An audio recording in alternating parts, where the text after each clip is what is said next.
Bonjour à tous, je suis ravie de vous retrouver sur Public Sénat pour suivre l'examen du projet de loi NOTRe, nouvelle organisation territoriale de la République, qui répartit, vous le savez, les compétences entre les différents échelons du territoire. C'est désormais la deuxième lecture de ce texte très conséquent et comme le veut la navette parlementaire, on reprend les débats au Sénat, Chambre des collectivités, et donc saisi en premier sur ce texte. Je vous propose ce matin de revoir l'un des temps forts des débats dans l'hémicycle, le volet sur les intercommunalités et plus particulièrement le point d'achoppement majeur entre les sénateurs à majorité de droite et du centre et le gouvernement, le fameux seuil des intercommunalités. Les sénateurs ont adopté hier soir un seuil à 5000 habitants aux grandes dames du gouvernement qui voulait de grandes intercommunalités de 20 000 habitants et plus. Chacun campe donc sur ses positions, mais derrière ces querelles de chiffres qui peuvent paraître plutôt abstraites, il y a deux points de vue très différents. Le gouvernement veut réduire le nombre d'intercommunalités en augmentant leur seuil, quand les sénateurs craignent que les communes soient regroupées dans de trop vastes intercommunalités et donc trop éloignées des intérêts des habitants. Voilà, on découvre tout de suite les débats dans l'hémicycle. Nous reprenons la suite de la discussion en deuxième lecture du projet de loi modifié par l'Assemblée nationale portant nouvelle organisation territoriale de la République. Dans la discussion des articles, nous sommes parvenus à l'amendement numéro 693 au sein de l'article 14. Donc, Monsieur le Ministre, vous avez la parole sur l'amendement 693. Oui, Monsieur le Président, je ne vais pas faire un long développement sur cet amendement parce que je crois que la discussion générale sur l'article tout à l'heure nous a permis aux uns et aux autres de donner notre point de vue. Donc, voilà, je m'en tiens là. Nous pensons vraiment que le seuil de 20 000 habitants est pertinent. Il repose sur des éléments concrets, circonstanciés, sur des études sérieuses. Et nous prévoyons des adaptations en fonction de la densité démographique et de la topographie des territoires, notamment des zones de montagne. Donc voilà, c'est un amendement qui rétablit le seuil de 20 000 habitants pour les EPCI. Merci, Monsieur le Ministre. Alors, cet amendement fait l'objet du sous-amendement 806, Monsieur Bouvard. Oui, merci, Monsieur le Président. J'ai écouté attentivement tout à l'heure les argumentations présentées par le ministre et par la Commission et par plusieurs de nos collègues, et bien compris que ce qui milite pour le renforcement des intercommunalités, pour l'élargissement de celles-ci, c'est que nous ayons les seuils critiques en matière de ressources et en matière aussi de niveau de service à la population. Dans ces conditions, il me paraît logique que la population retenue pour les seuils, quel que soit le niveau de ces seuils, soit la population DGF. Pourquoi ? Parce que la population DGF, elle traduit en fait pas seulement la population permanente, mais elle traduit aussi les populations occasionnelles, notamment les populations touristiques. Elle est le reflet également des capacités financières de la commune, puisque ça traduit aussi les ressources que ces collectivités reçoivent de l'État, le fait qu'il y ait aussi des fois des ressources fiscales complémentaires, et ça traduit bien évidemment le niveau d'équipement. Et le niveau d'équipement, dès lors que nous sommes avec des communes, je pense notamment aux communes touristiques du littoral, aux stations de sport d'hiver, bon, nous avons des communes qui sont avec des niveaux de service, évidemment, qui sont complètement déconnectés de la population permanente.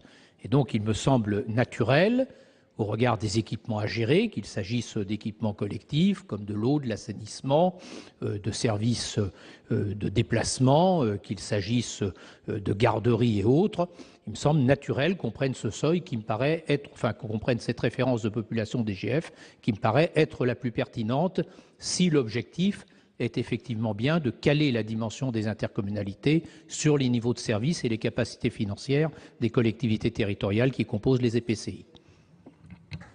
Merci, Monsieur Bouvard. Alors, nous passons à l'amendement 35 rectifié quater. Monsieur Botrel, vous avez la parole.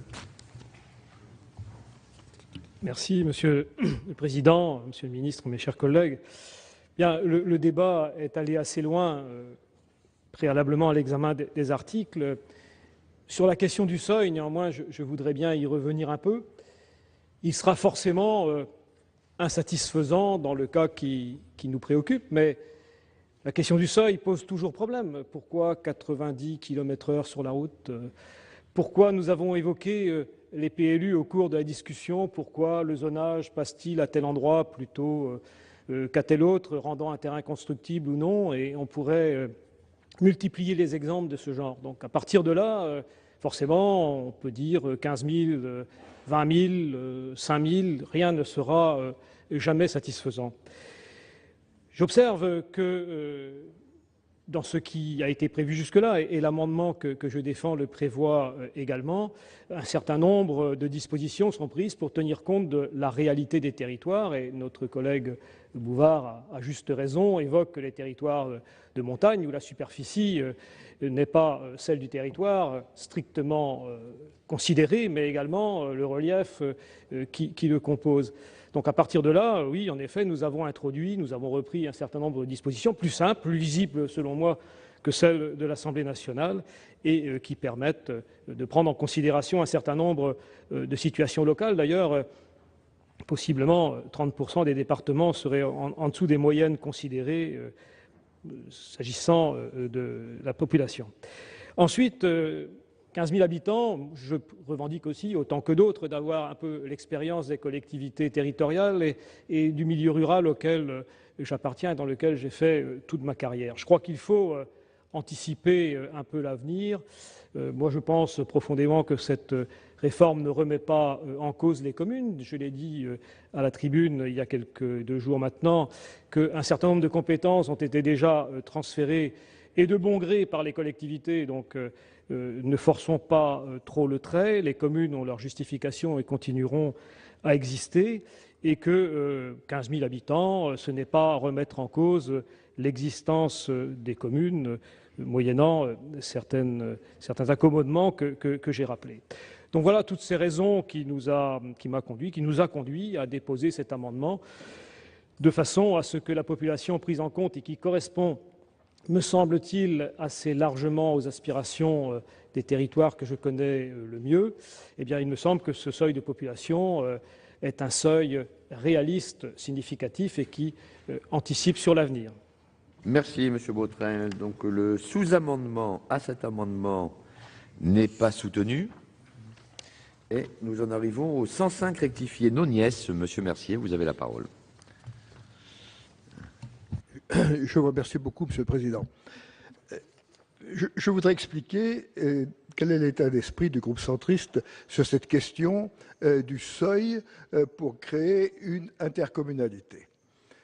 Je crois qu'on fait un totem, un emblème d'une question qui probablement ne le mérite pas et qu'il faudrait mieux regarder la réalité des choses avant de prendre une pancarte et de l'agiter. Pour notre groupe, ce qui serait le plus grave pour les collectivités territoriales, c'est qu'il n'y ait pas d'accord en CMP et que ce soit le texte de l'Assemblée nationale tel qu'il est arrivé qui devienne la loi.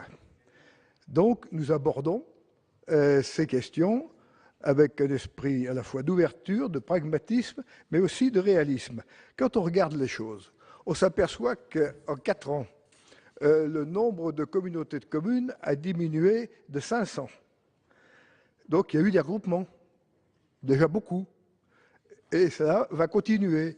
Quand on regarde la structure démographique des communautés de communes, si on doit fixer un seuil, je ne suis pas sûr qu'il faille le fixer, mais si on doit le fixer, si on regarde la structure démographique de ces 2145 structures, quand on les compte toutes, et si on compte en effet que les communautés de communes, c'est même 2223.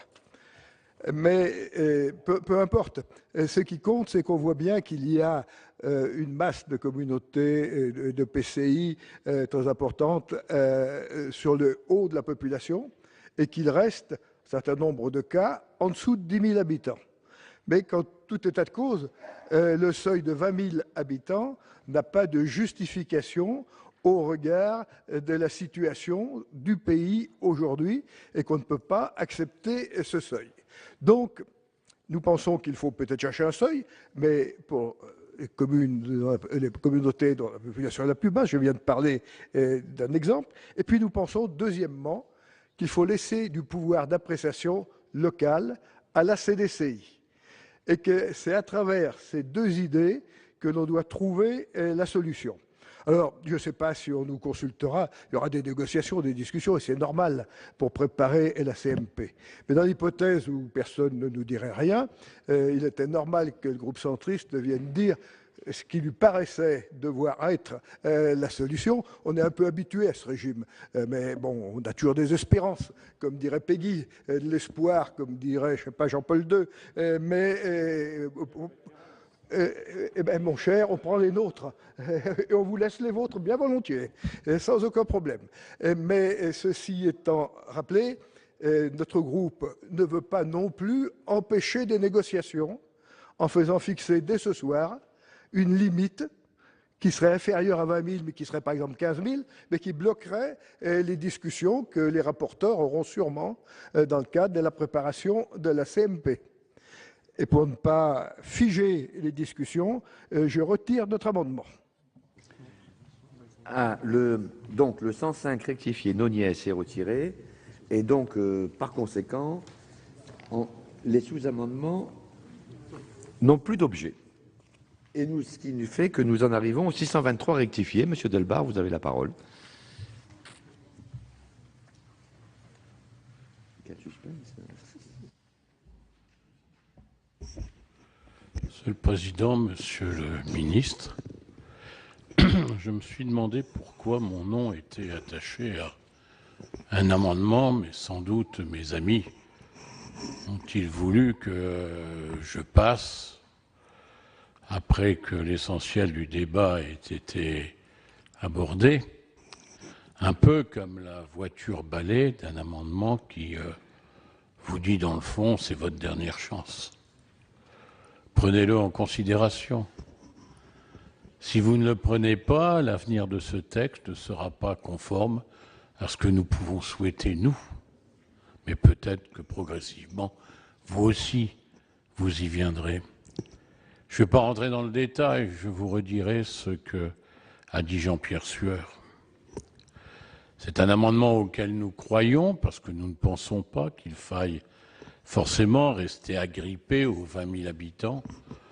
Nous ne pensons pas non plus que le chiffre de 5 000 soit la référence absolue, et nous avons ouvert le débat en mettant de l'ordre de 15 000, mais tout cela peut faire l'objet de considérations, parce que ce que nous avons voulu, c'est dire à travers ces amendements qu'en même temps, à l'Assemblée nationale, des débats avaient eu lieu qui ont évoqué un certain nombre d'amendements permettant d'ajuster éventuellement le seuil. Notre objectif est de présenter au sorti de notre débat une copie qui soit lisible par ceux qui ont envie d'en débattre.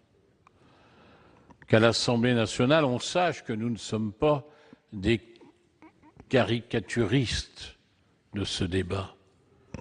Nous pensons qu'il faut aller un peu au-delà de 5 000, mais nous pensons qu'il faut amender en fonction des éléments que l'Assemblée nationale a retenus elle-même, portant sur la densité ou sur d'autres éléments, et que c'est une démarche qui devrait permettre, si chacun était raisonnable et responsable, à la commission mixte paritaire d'arriver à évoquer quelque chose qui soit crédible et jouable.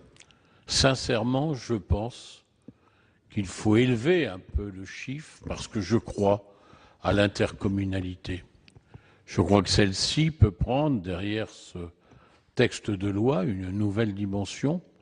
Il faut lui préparer le terrain le meilleur possible et donner la possibilité à notre géographie intercommunale d'évoluer de façon suffisamment sensible pour que ce pays ait une autre configuration.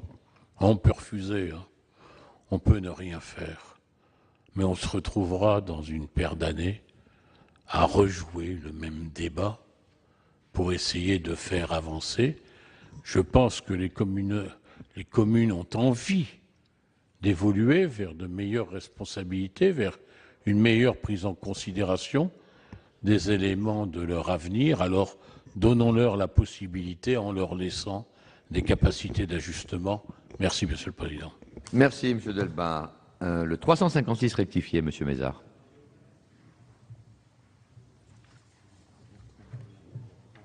Merci, Monsieur le Président, Monsieur le Ministre, mes chers collègues. Je le retirerai, cet amendement.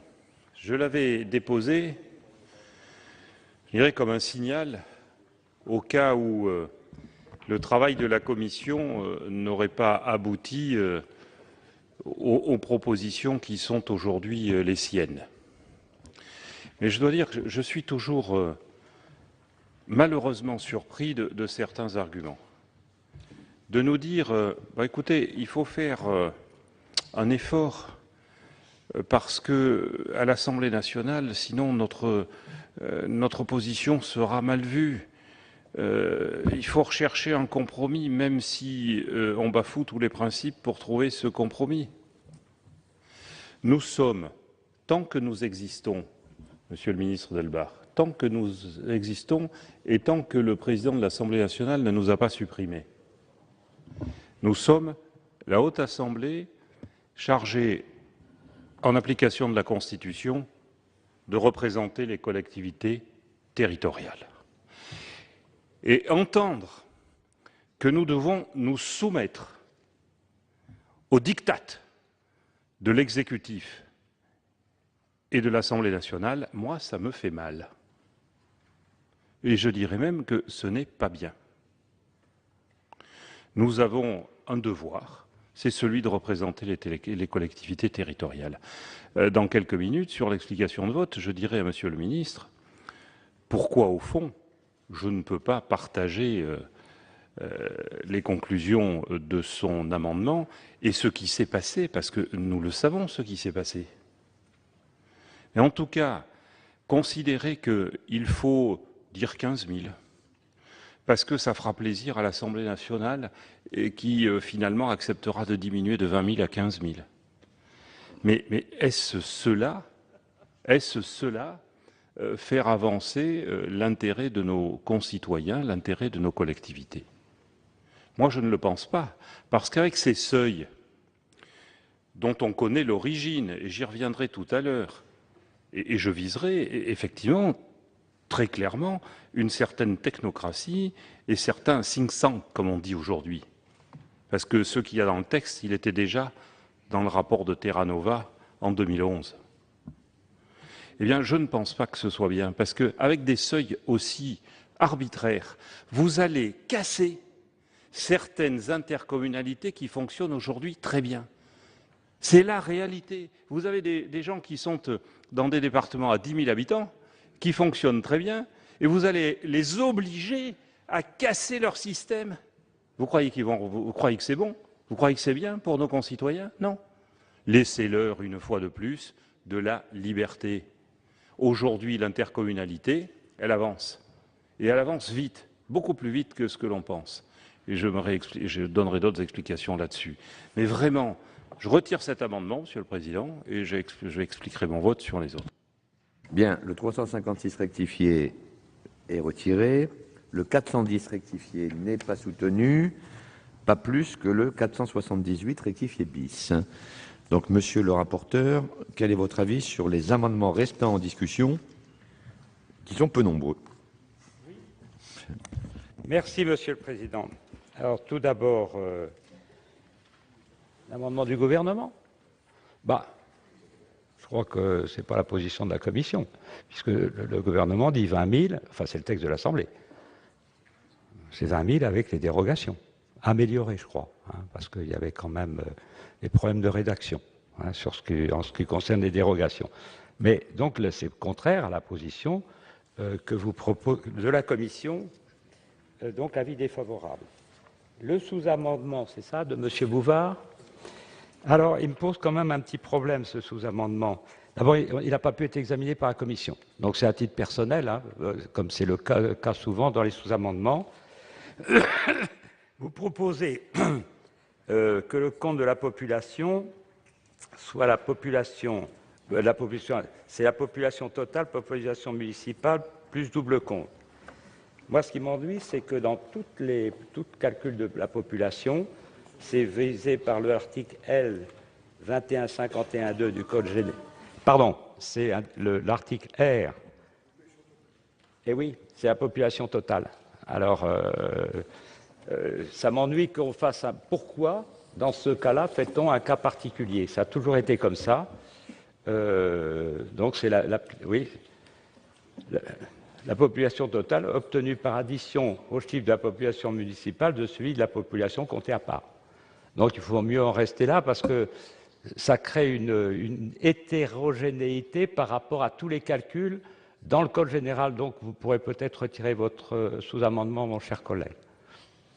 Ensuite, Monsieur Mercier, donc, a été sous-amendement. Monsieur Delbar. Oh, pardon. Le 35 rectifié quater. Pardon, attendez. Oui, Monsieur Botrel. En fixant à 15 000 habitants le seuil de constitution d'un EPCI à fiscalité propre, cet amendement reprend l'esprit du dispositif en clarifiant sa rédaction pour le rendre plus intelligible. C'est celui-là. Ça, c'est quand même un progrès. Mais en l'état, puisque nous ne proposons pas de seuil autre que 5 000, j'y donne un avis défavorable. En l'état, et quand on me dit... non, mais quand on me dit... Ah ben... Mais attendez, il y a 2 lectures dans chaque assemblée. Peut-être aussi que les députés vont réfléchir. Ils n'ont pas beaucoup de temps, mais enfin, apparemment, ils vont vite. Hein. Nous, on réfléchit, nous, vous voyez, puis on discute. Hein. Nous, ça va au fond. Hein, hein. Comment? Les meilleurs réfléchissent au Sénat. Puis les meilleurs, moi, oui, au bout de 10 ans, j'ai dit, je vais aller au Sénat, c'est nettement plus sympa. Et je suis très heureux, mais j'étais heureux comme député aussi. Alors, donc, c'est avis défavorable. Et notamment, vous avez, M. Botrel, inclus en partie dans une zone de montagne. Certains ils disaient entièrement en montagne, tout ça, c'est des progrès. Mais nous l'avons aussi intégré, nous, en partie, dans les dérogations, nous avons intégré aussi une partie de vos amendements. Mais dans l'immédiat, parce qu'il y a le seuil de 15 000, je ne peux être que défavorable. Ensuite, et le 623 rectifié, c'est celui de Michel Delbar. Ah, je suis toujours triste de donner un avis défavorable à un amendement de Michel Delbar, mais c'est quand même un avis défavorable, puisque... Oui, mais c'est vous qui allez traîner ce sentiment de tristesse. Non, moi, quelquefois, j'ai la tristesse joyeuse, vous savez, c'est pas... Donc, c'est défavorable, en tous les cas. Fini. Alors, Monsieur le Ministre, votre avis sur les amendements restant en discussion et sous-amendement, d'ailleurs, le sous-amendement restant en discussion. Oui, Monsieur le Président. Sur l'amendement du gouvernement, je le soutiens. Et j'ai eu l'occasion de dire un instant que nous en avions beaucoup parlé lors de la discussion générale sur l'article 14. Et pour répondre à Monsieur Mézard, je lui indique à nouveau qu'il ne s'agit pas d'un seuil comme ça tombé du ciel ou sorti de la tête de quelques technocrates qui peuvent être utiles, les technocrates, puisque M. Alain Bertrand, sénateur de la Lozère, propose aussi un amendement proposant de rétablir le seuil à 20 000 habitants, sénateur de la Lozère. Donc j'en viens aux amendements d'abord de M. Bouvard pour lui dire que nous sommes défavorables à sa proposition. La population totale au sens de l'INSEE est aujourd'hui la population de référence et depuis longtemps pour l'application du Code général des collectivités locales. Seule la répartition des dotations fait aujourd'hui usage de la population DGF dans la mesure où son utilisation est favorable au territoire avec une logique de DGF par habitant. La population totale au sens de l'INSEE est donc une donnée objective et nous proposons de la conserver, donc défavorable au 806. Quant aux amendements de messieurs Delebarre et Botrel, en l'état, comme dirait monsieur le rapporteur Hyest, le gouvernement maintient, tout en saluant votre effort de vouloir rétablir un seuil, bien au-delà des 5 000 habitants actuels, le gouvernement maintient sa proposition de seuil à 20 000 habitants qui repose sur la notion de bassin de vie, notion circonstanciée et reconnue comme pertinente par tous les spécialistes et beaucoup d'élus. Merci, Monsieur le Ministre. Donc, nous allons passer au vote. Monsieur Bouvard, Maintenez-vous votre sous-amendement 806 à l'amendement du gouvernement? Alors, j'ai bien compris l'argumentation de la Commission et du gouvernement, que je ne peux d'ailleurs que partager sur le fond. Bon, l'amendement avait surtout pour but de poser le problème dans ce débat sur le seuil des communautés de communes, des EPCI, dont on a bien compris qu'il allait se poursuivre au moment de la CMP, du fait qu'au-delà des caractéristiques géographiques, au-delà des caractéristiques de densité, il y a cette problématique spécifique des zones touristiques où nous avons des intercommunalités qui sont déjà souvent cohérentes, avec des capacités financières d'intervention, avec des niveaux de services très développés, et que pour celles-ci, cette espèce de Graal des 20 000 habitants, ou des 15 000, ou des 13 500, ou des 18 000, n'est pas forcément justifié de la même manière que pour les autres. Voilà. Je ne sais pas si cet amendement aura une utilité dans la suite de la réflexion, je vais le retirer, mais je voulais poser ce problème parce que ça correspond à une réalité concrète dans le fonctionnement des EPCI. Bien, le sous-amendement est retiré, donc ne reste que l'amendement du gouvernement 693. Monsieur Mézard, vous m'avez demandé la parole pour explication de vote, puis Monsieur Colomba. Merci, Monsieur le Président, Monsieur le Ministre, mes chers collègues. Je voudrais tout d'abord répondre à Monsieur le Ministre sur la Lozère. Il ne faut pas prendre... il faut quand même être réaliste et raisonnable. Et moi, je n'entends pas être désagréable, surtout avec des collègues de mon groupe. Enfin, vous trouverez dans l'excellent rapport que vous avez commandé, à la page 7, la Lozère. Et ça dit quoi dans ce rapport? Que les 76 721 habitants sont regroupés dans 24 communautés et qu'il faut les découper en 4 intercommunalités. Alors vous avez convaincu le sénateur, c'est très bien, mais la réalité, l'origine, c'est ça. Parce que moi j'ai l'habitude, vous savez, comme vous, je suis un avocat, donc j'essaie de préparer les dossiers. Ensuite, vous nous avez dit, tout à fait, sur les codes de plaidoirie, car je défends les territoires. Et vous nous avez dit sur cet excellent rapport de la commissaire générale à l'égalité des territoires, finalement, que ce n'était pas forcément une commande. J'ai sous les yeux le courrier de commande du 24 juin 2014, co-signé par M. Cazeneuve, Mme Lebranchu et M. André Valigny. Il est indiqué dans la lettre de commande: il est prévu de relever ce seuil à 20 000 habitants, sauf dérogation. Dans cette perspective, il nous serait utile de disposer de vos analyses actualisées à l'échelle des différents territoires, etc. Et j'ai là la synthèse qui... Je vous invite à la lire, mes chers collègues, précisément parce que vous y trouverez ce dont nous discutons ce soir, mais dont nous aurons à discuter plus tard. On constate d'ailleurs ce soir que les groupes dits minoritaires sont nettement plus nombreux que certains groupes dits majoritaires. Mais que dit la synthèse? Et je maintiens ce que j'ai dit, c'est qu'une grande partie des textes que nous subissons sur la réforme territoriale depuis 2 ans sont à l'origine issus d'un rapport de Terra Nova et d'un groupe de travail. Et, Monsieur le directeur général des collectivités territoriales, je peux presque citer par cœur les noms, y compris de ceux qui ont travaillé sous pseudonyme, dont des préfets éminents. La réalité, elle est là. On y trouve le binôme et on y trouve la suite. Alors, de grâce, ne nous dites pas que c'est l'expression des territoires. Dans la synthèse du commissaire général à l'égalité des territoires, je lis quoi? Répondant à la commande de nos 3 excellents ministres. La référence au bassin de vie n'est pas pertinente du fait de leur définition par l'INSEE. Il faut raisonner en territoire vécu. Au revoir les bassins de vie, bonjour au territoire vécu. Si ça, c'est pas de la haute technocratie parisienne, je me demande ce que c'est. Cependant, de la poésie, oui.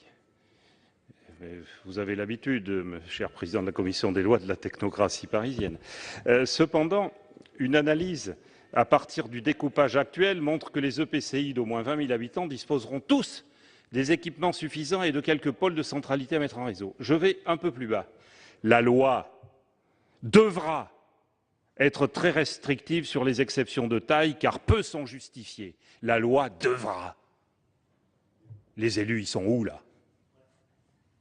L'objectif est de limiter le nombre d'EPCI pour augmenter leurs atouts. Un nombre inférieur à 1000 semble une bonne cible, parce que c'est comme ça aujourd'hui qu'on prépare la France de demain. Moi, j'ai toujours eu une sensibilité jacobine, dans l'intérêt de tous. Mais la technocratie à ce point-là, disant la France, on la prend, là, on fait 1000 intercommunalités, en fonction de quoi? De l'intérêt des habitants? Des territoires? Non, on en fera 1000. Cette réforme de la taille des EPCI doit permettre de franchir des étapes en termes de mutualisation des services aux habitants. C'est dans cet esprit que doit être pensée la redistribution des compétences départementales entre régions et EPCI. À terme, cher Pierre-Yves Collombat, la clause de compétence générale des communes devrait être transférée aux EPCI qui seraient élus au suffrage universel direct. Parallèlement, il faudra obliger tous les EPCI à entrer dans des démarches de SCOT à l'échelle pertinente. Il faudrait aussi empêcher toute possibilité de redescendre des compétences au niveau des communes.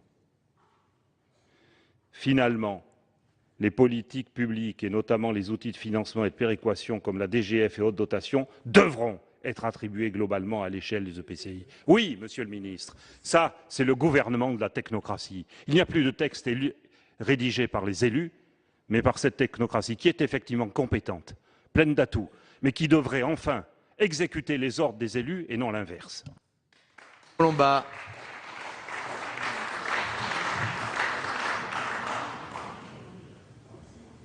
Bon, après Jacques Mézard, le silence, c'est du Jacques Mézard. Alors, je veux dire que, oui, simplement, c'est le triomphe de la bureaucratie céleste, sauf qu'elle n'est plus céleste. Au moins, la bureaucratie céleste, elle avait derrière elle des siècles d'histoire, de sages, d'artistes, etc. Là, on nous fait le coup comment dire, d'un scientisme bureaucratique, parce que derrière tout ça, il y a quand même des problèmes de pouvoir et un système où vous avez sur le devant de la scène des élus et puis ceux qui gouvernent derrière. On appelait ça en Chine le gouvernement derrière le paravent. Mais c'est ça que nous sommes en train de vivre. Et on essaye de nous faire croire que tout ça, c'est scientifique. Alors nous avons connu le centralisme maillé du regretté Jean-Louis ou Jean-Claude Guigou, qui à une époque régnait sur ce qu'il y avait de Datar, etc. Jean-Louis Guigou, qui avec son épouse ont fait une belle carrière. C'est une manie d'ailleurs de faire des carrières à deux maintenant, c'est très pratique. Maintenant, nous connaissons les bassins de vie, etc., qui vont nous apporter non seulement le développement économique, mais le rayonnement, etc. Souffrez que nous n'en croyions pas un mot.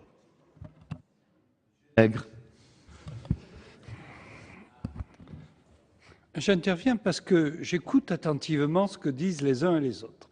Et puis, ça fait des heures qu'on discute, ça fait même des mois, qu'on discute du seuil de 20 000, du seuil de 15 000, du seuil de 5 000. J'aurais tendance à vous dire que laissez-les vivre, tout simplement. Tout simplement. Si vous prenez une mesure technocratique, et je rejoins totalement le discours et l'intervention de notre collègue Mézard, laissez-nous vivre, ras-le-bol de ces injonctions qui arrivent d'en haut, qui nous tombent dessus, et même quand on vote la loi, qui ne sont pas ensuite suivies par la haute administration. Nous sommes les élus de la République et nous devrions, nous, faire la loi et pas d'autres. Voilà ce que je pense. Alors, si vraiment vous croyez à votre seuil de 20 000, de 15 000, ou voire de 5 000, c'est en fonction des territoires qu'il faut le faire. Je suis dans une métropole où il y a plus de 500 000 habitants, mais à côté, j'ai des communautés qui sont dans des vallées dispersées. Eh bien, si à 5 000 on ne peut pas tenir, eh bien, à ce moment-là, les élus, qui sont des gens pragmatiques, des gens de terrain, le constateront, et à ce moment-là, ils feront en sorte de s'agréger dans des ensembles plus vastes. Mais laisser la liberté aux élus locaux d'exercer justement leur pouvoir sur le terrain pour le bénéfice de leurs concitoyens.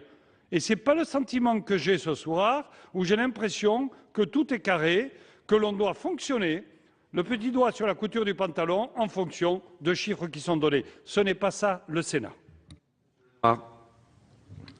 Oui, Monsieur le Président, Monsieur le Ministre, mes chers collègues, nous avons déjà eu l'occasion cet après-midi de nous exprimer sur l'article 14.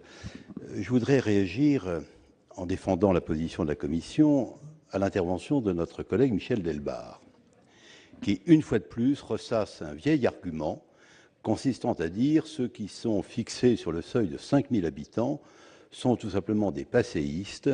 Vous avez même utilisé le mot de caricature pour décrire la posture, la position qui est la nôtre. Je me réfère à mon département. J'ai appliqué le dispositif que le gouvernement propose. Nous sommes concernés par le petit A. J'ai donc fait un rapport. Il faut 9 350 habitants dans une intercommunalité pour être autorisé par le préfet dans le cadre de cette nouvelle loi. Le fait que l'on mette 5 000 habitants n'empêche absolument pas aujourd'hui les élus de mon département, qui sont des gens modernes, d'élaborer des plans qui leur permettront de grossir. 8 000, 9 000, 10 000, 15 000 peut-être. Mais en leur laissant la liberté de le faire, ils gagnent en responsabilité.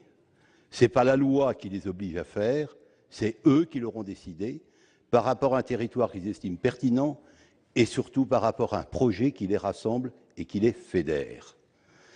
Le fait, Monsieur Delbarre, de parler de 5 000 habitants ne consiste pas pour nous à dire il faut que les communautés de communes aient 5 000 habitants, pas plus. Pas du tout.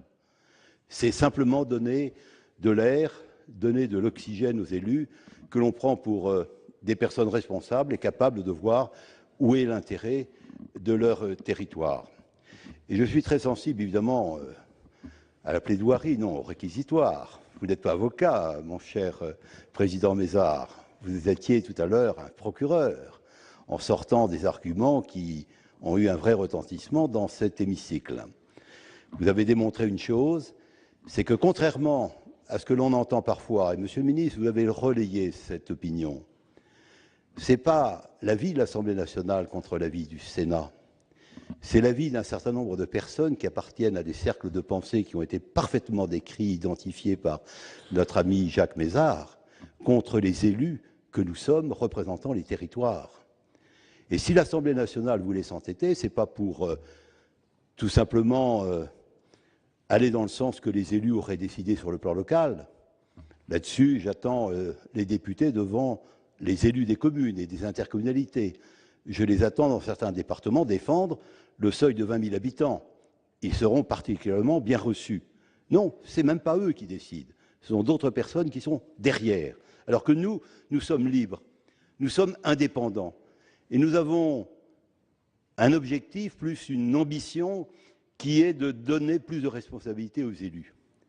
Et enfin, notre collègue Pierre-Yves Collombat a parlé de la sérénité des anciens. Alors vous me permettrez de terminer mon intervention en vous marquant d'une pierre blanche cette journée qui était pour moi importante. Nous avons entendu cet après-midi, dans le cadre des questions cribles, où nous recevions Madame la ministre en charge de l'Éducation nationale, un certain nombre d'échanges sur la modification apportée au collège et au programme. Et j'ai entendu Madame la ministre affirmer qu'il n'était absolument pas question de supprimer ni le latin ni le grec. Au contraire, a-t-elle dit, nous allons donner la possibilité à tous les élèves qui le souhaitent d'apprendre le latin et le grec. Je vais vous avouer, je suis un peu libéré, parce que parler des langues dites mortes, elles ne le sont pas forcément, c'est quasiment vous faire entrer dans la clandestinité. Alors je vais terminer en vous citant une devise grecque qui nous rappelle tout simplement la sérénité des anciens et qui nous invite tout simplement à regarder les choses avec le recul nécessaire qui nous est autorisé ici. C'est en effet cette devise grecque qui dit « O chronos didaskei tous anthropous », c'est le temps qui instruit les hommes. Monsieur Houpert.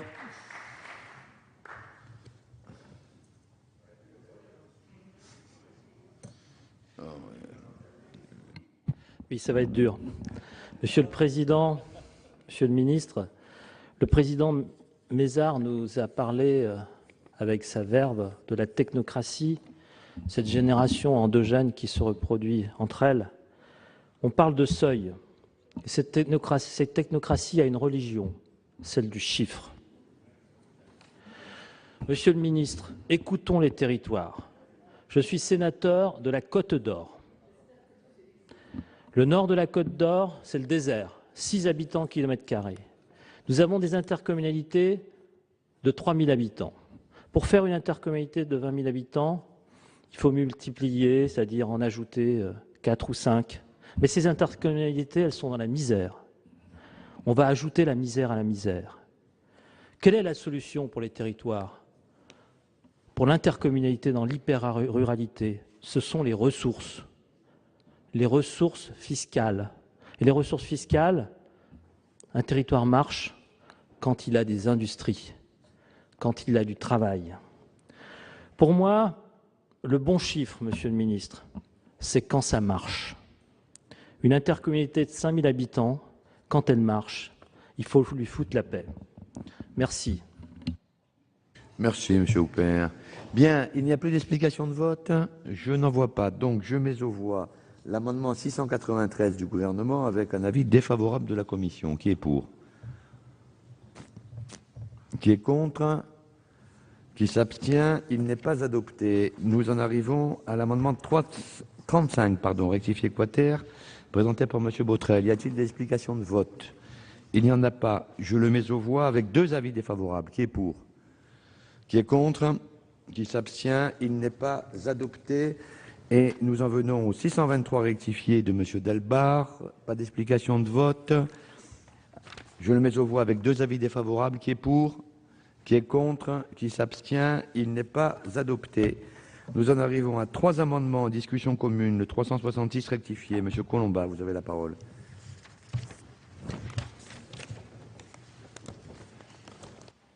Cet amendement un peu innocent est là pour essayer de dire que s'agissant de la modification de la carte des syndicats et syndicats mixtes, ce qu'il fallait viser, ça n'était pas un objectif quantitatif, mais c'était un objectif qualitatif, l'efficience et l'efficacité.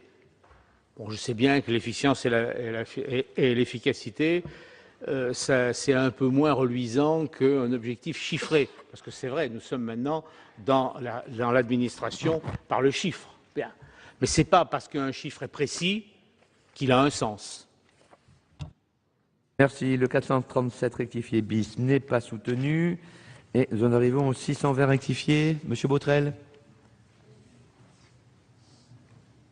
Merci, Monsieur le Président. Donc, moi, j'ai bien entendu, compris la volonté de rationaliser la carte des syndicats intercommunaux. Et il faut dire que le sujet qui nous concerne est un sujet plutôt d'ordre technique. Cet amendement a donc pour objet l'intégration d'une mention pour préciser que ce sont les syndicats de périmètre infracommunautaire ou égal au périmètre de la communauté qui sont concernés par la rationalisation de la carte. Parce que les intercommunalités, mes chers collègues, ont vocation à simplifier le fonctionnement des collectivités et pas l'inverse. Et si l'on prend l'exemple des syndicats d'eau, bien connus, mais il est vrai exemple variable suivant les territoires, leur absorption par les communautés de communes peut être positive parce qu'elle permet parfois et désormais souvent même de dégager des marges budgétaires pour la rénovation et l'entretien des réseaux de distribution, souvent vieillissants. Cette absorption par l'intercommunalité va de soi quand les périmètres se confondent, ou si le syndicat est inclus, comme je l'ai dit tout à l'heure, dans le périmètre de l'EPCI.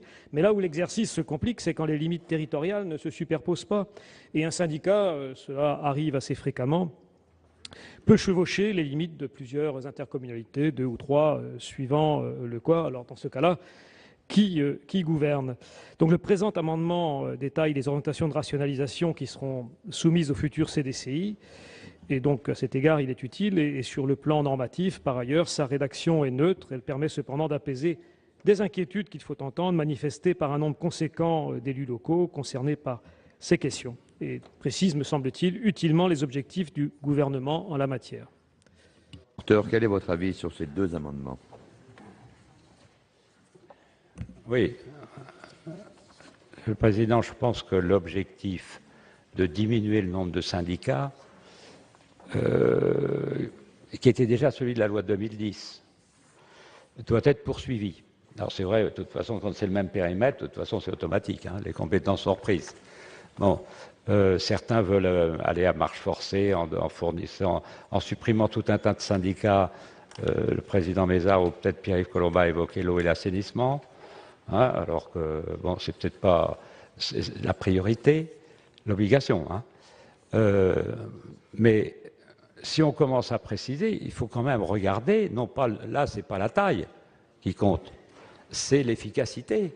Il y a tout un tas de syndicats dont l'activité est extrêmement réduite et qui n'apportent pas grand-chose à la collectivité.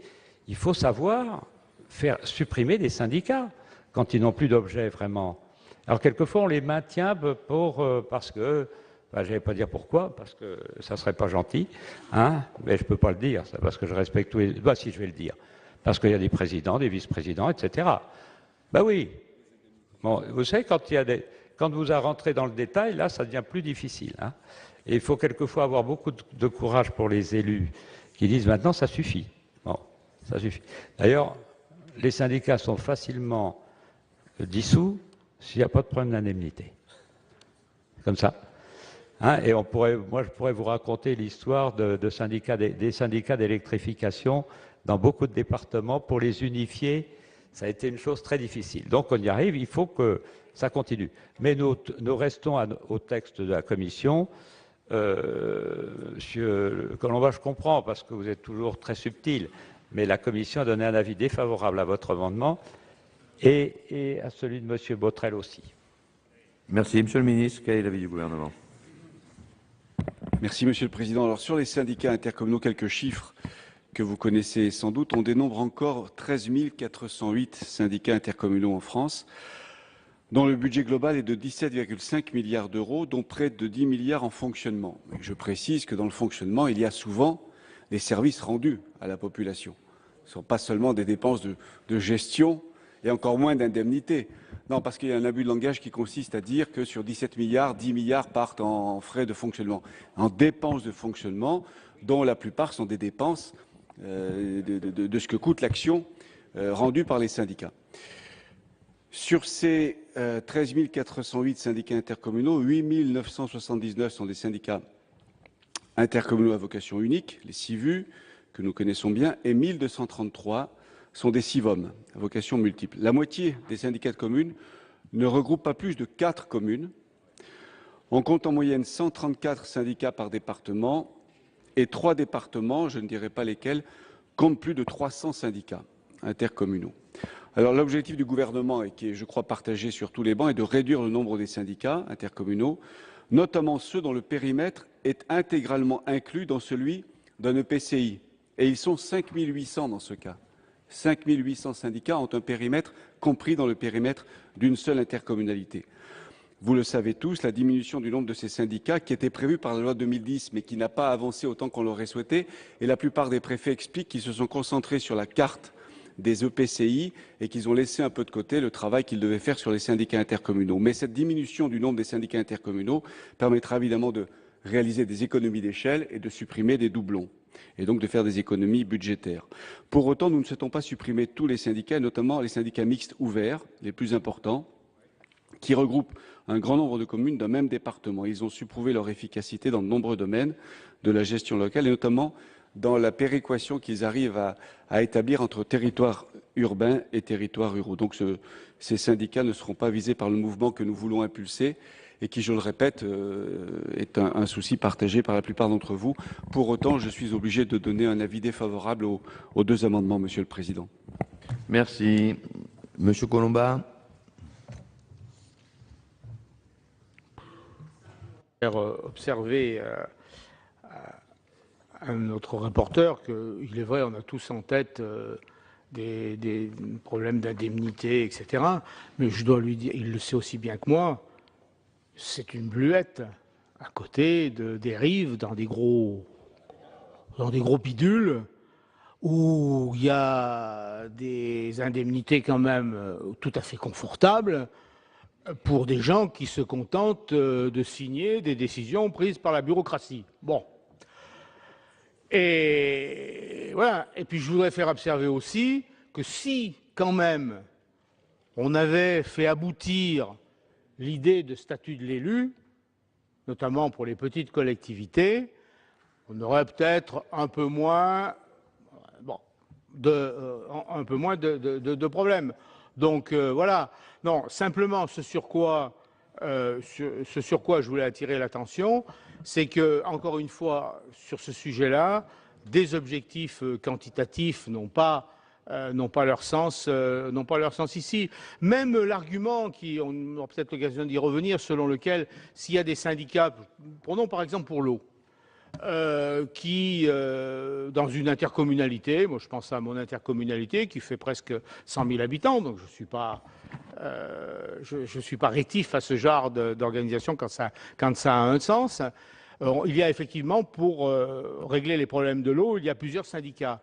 Mais il y a simplement plusieurs syndicats parce que les modalités d'alimentation, de ressources, etc., sont différentes sur ce territoire. Et je crains que si on unifie tout ça, au lieu de faire des économies d'échelle, on aura autre chose, on aura des augmentations. Je prends simplement le problème des ordures ménagères dans le cas que je connais. Moi, dans ma commune, on a transféré la compétence ordures ménagères parce qu'il fallait une compétence, etc. Bon, très bien. Simplement, je peux vous dire que la taxe d'enlèvement des ordures ménagères dans ma commune a été multipliée de 50%. C'est tout. Bon. Ça a explosé. Bon. Donc, écoutez, et la Cour des comptes, d'ailleurs, a découvert que, oh là là, mais les intercommunalités, ça ne faisait pas gagner d'argent, hein. Ça en faisait même des fonds, Ah ouais, ouais. Bon. Quel service différent? Rien du tout. Ils ont mis 3 cages pour le traitement sélectif. 50%? Non, tout simplement, nous, on travaillait en régie. Quand les employés communaux avaient terminé leur service et faisaient autre chose, là, ils rentrent chez eux. Parce qu'effectivement, il faut unifier. Et puis aussi, accessoirement, quand même, ça a permis de transférer ça à une entreprise qui est devenue célèbre depuis, qui quand même avait des frais que nous n'avions pas. Donc, je crois que c'est vraiment au cas par cas, c'est le côté systématique. Dans certains cas, c'est vrai, c'est fondé, etc. Dans d'autres, ça ne l'est pas. Je crois que c'est quasiment au cas par cas. Et en ce sens-là, peut-être que les préfets, ou tous les préfets, n'ont pas fait exactement ce qu'il fallait. C'est-à-dire que soit ils étaient trop timorés, soit ils étaient trop prescriptifs parce qu'ils pensaient que le gouvernement le voulait, enfin, etc. Alors que c'est ce qu'on disait pour la région parisienne, à certains moments, peut-être que s'ils avaient mis un peu les pieds dans le plat, peut-être que ça aura mieux marché. C'est cette articulation, mais encore une fois, c'est le côté systématique de la loi qui fait qu'on créera plus de problèmes qu'on en résoudra. Bien. Je mets aux voix l'amendement 366 rectifié avec 2 avis défavorables. Qui est pour? Qui est contre? Qui s'abstient? Il n'est pas adopté. Je mets aux voix le 620 rectifié avec 2 avis défavorables. Qui est pour? Qui est contre? Qui s'abstient? Il n'est pas adopté. Et nous en arrivons au 367 rectifié, Monsieur Colomba. Cet amendement a pour objectif d'attirer l'attention sur un problème qui est passé, me semble-t-il, un peu inaperçu. C'est le fait que, si on y prend garde, un objectif quantitatif de suppression de syndicats, il y a 2 écueils à éviter. Le premier écueil, c'est que, notamment ce qui paraît logique, par exemple pour les syndicats qui seraient compris dans un même périmètre, c'est que de proche en proche, toutes les compétences des communes qui étaient déléguées aux syndicats passent à l'intercommunalité, j'allais dire, englobante. Ce qui fait que finalement, de proche en proche, les communes vont se trouver dépossédées de l'essentiel de leurs compétences. Et inversement, si la communauté d'agglomération, la communauté de communes, etc., ne prennent pas la compétence, qu'est-ce qui va se passer? Ben, il va se passer qu'il va revenir aux communes, qui précisément avaient créé des syndicats pour régler le problème. Donc, je ne suis pas sûr qu'on ait bien vu les difficultés de cette disposition. Et c'est pour ça que je disais, bon, on a passé l'obstacle à peu près bien du premier aspect de la réforme, c'est-à-dire faire des intercommunalités qui, en gros, avaient au moins 5000 habitants. Maintenant, on va s'attaquer à une deuxième étape, c'est comment rationaliser les syndicats. Moi, on est favorable à cette disposition. Je peux vous dire que là, il y a du boulot. Et il y aura vraiment des décisions à prendre qui ne seront peut-être pas très simples. Alors, ne compliquons pas tout. Rapporteur.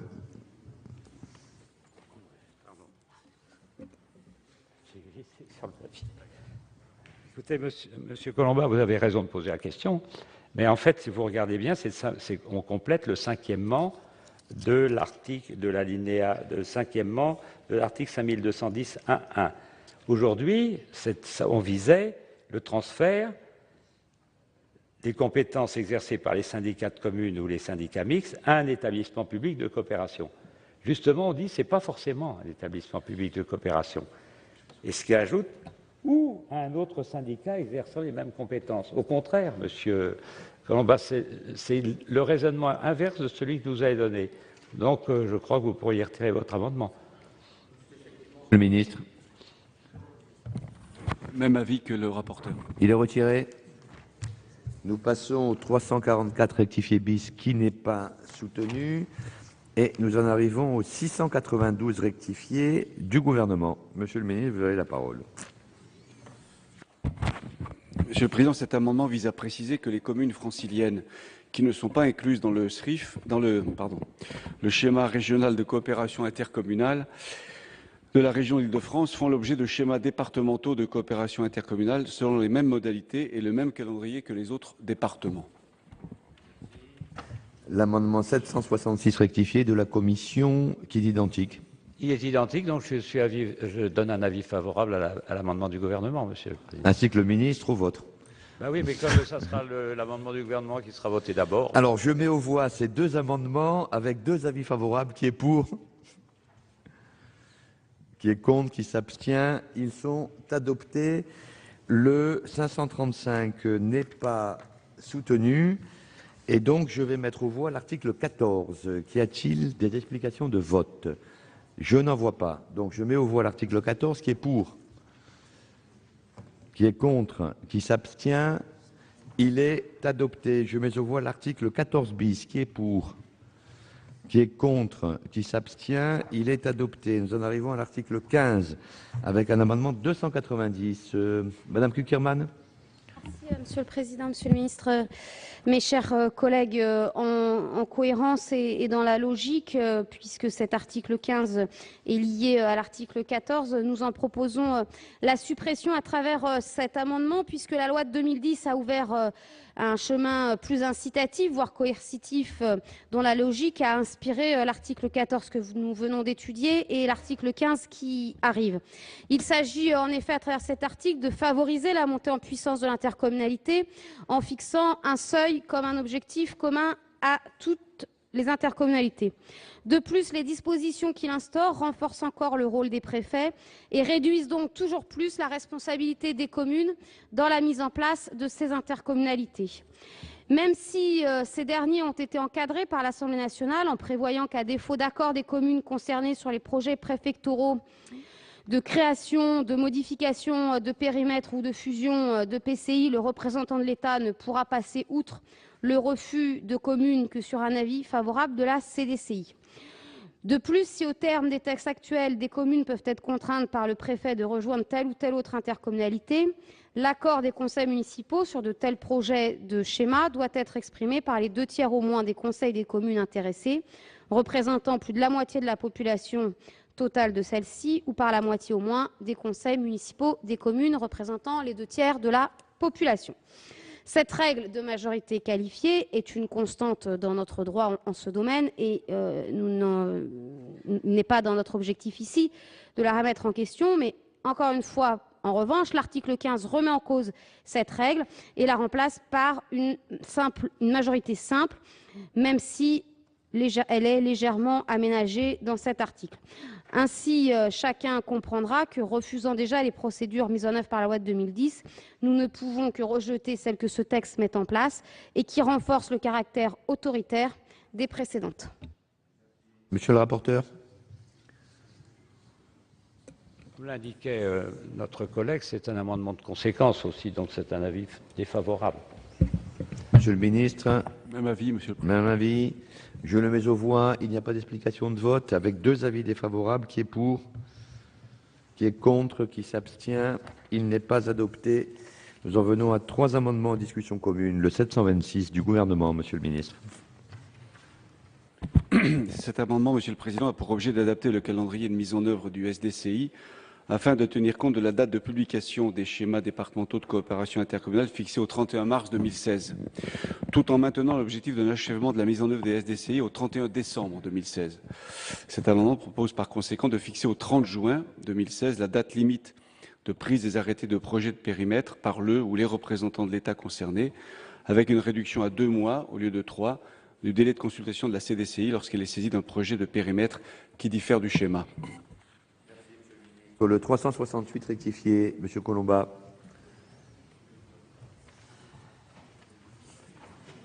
Suppression de l'alinéa 2 de l'article 15. Alors. C'est effectivement c'est une procédure qui m'a toujours un petit peu surprise. C'est-à-dire qu'on fait des schémas, on les vote, puis après le préfet il fait ce qu'il veut. Bah si, il peut ne pas tenir compte du schéma. Moi j'avoue que ça m'a, on a vu ça, on a connu ça depuis la loi RCT, hein, c'est pas une nouveauté, c'est pas une invention. Bon, ça m'a toujours un petit peu surpris. Alors là, on a inventé une procédure compliquée. S'il y a les 2 tiers qui sont contre, on revient, enfin, etc. Enfin, je trouve ça absolument étrange. Pour moi, dans mon esprit, on votait un schéma, et puis le schéma, il s'imposait. Bon, voilà. C'est tout. Donc, d'où cet amendement. Le 291, Madame Kucherman. Prêche dans le désert. Merci, Monsieur le Président. Je ne sais pas si on prêche dans le désert, mon cher collègue, mais je crois effectivement qu'il nous appartient de réfléchir aux pouvoirs exorbitants qui sont renforcés ici et pour les préfets, puisqu'en effet, ce dernier peut décider de réformer la carte intercommunale. Il lui revient alors d'élaborer une nouvelle carte et il lui suffit d'obtenir le soutien des conseils municipaux concernés à la majorité simple. Et en plus, il peut décider de modifier les propositions sur lesquelles il a consulté la CDCI. Tout cela n'est évidemment pas acceptable et je tiens à y insister ici parce qu'il serait regrettable qu'une fois ce texte voté par une majorité, et il ne s'agit pas de la remettre en question, des parlementaires ensuite, au sein de leur CDCI, s'insurgent sur le pouvoir des préfets et visent à exprimer un certain dégoût par rapport à une loi qui aurait donné beaucoup trop de pouvoir, alors qu'il faut respecter la vie des communes dans leur département. Donc je crois qu'il nous faut avoir un petit peu de cohérence entre nos propos que nous pouvons tenir ici, les votes que nous pouvons tenir ici, tout comme à l'Assemblée nationale, et ce qui se dit ensuite en CDCI devant les préfets de nos départements qui finalement n'appliquent que ce que la loi leur permet d'appliquer. À nous donc, si nous estimons que ce pouvoir est trop important, de le réduire maintenant. Si, monsieur le rapporteur, votre avis sur ces 3 amendements. Oui. Au fur et à mesure de l'évolution du texte, on recule les... Alors, à la fois, on recule, bien entendu, parce que ce n'était pas prévu comme ça, puisque la loi ne va pas être promulguée aussi vite, et en même temps, on raccourcit les délais de consultation, etc. Pour tout ça, parce qu'on s'est mis dans la tête que ça serait le 31 décembre 2016. Ça devait être bouclé. Alors moi, je ne sais pas, il n'y a pas d'échéance, de toute façon, nous, on est libre. Hein. Comment? Mais pas pour les collectivités locales, que je sache. Non, enfin, bon, nous, on reste dans ce qu'on avait prévu dès le départ. Monsieur le ministre, ne précipitons pas les choses. Le mieux, c'est quand même qu'il y ait une vraie concertation. D'ailleurs, vous savez, dans les départements, et c'est comme ça qu'on devrait juger les préfets, où il y a vraiment eu un dialogue, pratiquement, la CDCI a accepté. Il y a eu quelques réticences dans la loi de 2010, mais ça s'est bien passé. Si on a voulu, allez, hop, c'est comme ça, et bien généralement, ça s'est très mal passé. Et ça a donné de très mauvais résultats, parce qu'à ce moment-là, les choses qui ont été faites artificiellement contre l'avis des majorités de communes, ça n'a pas marché. Mais donc on reste, Monsieur le Ministre, à ce que nous avons comme délai. On discutera aussi. On ne change pas nos délais.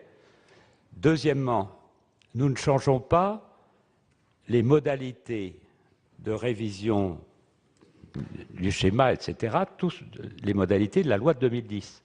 Nous ne changeons rien.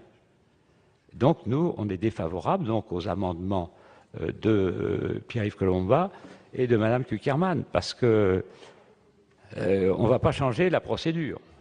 Donc on laisse en l'état la procédure telle qu'elle avait été, après tout, qui a réussi à marcher dans la loi de 2010. Monsieur le ministre, quel est votre avis sur les deux amendements qui ne sont pas ceux du gouvernement? Sur les délais d'abord, par rapport à ce que vient de dire monsieur le rapporteur Riest, c'est vrai qu'il ne faut pas précipiter les choses et ne pas trop contraindre et ne pas forcer les élus à aller trop vite. En même temps, si on attend trop, les choses traînent en longueur et rien ne se fait.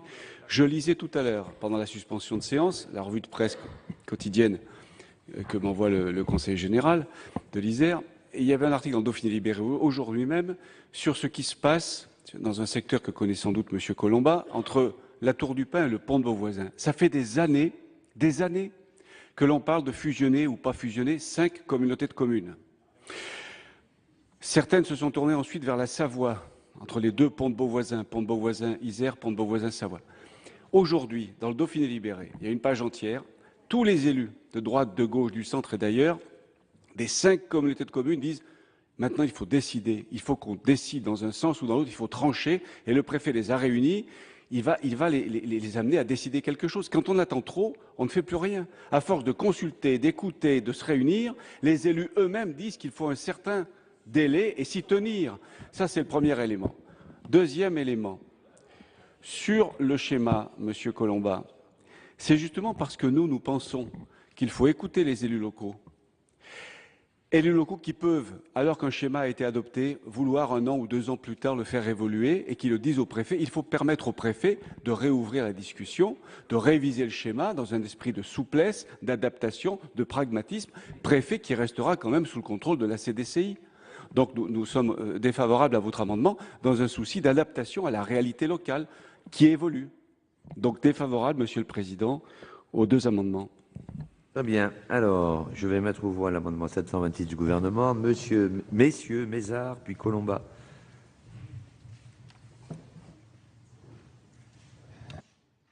Monsieur le ministre, mes chers collègues, pourquoi tant de précipitation?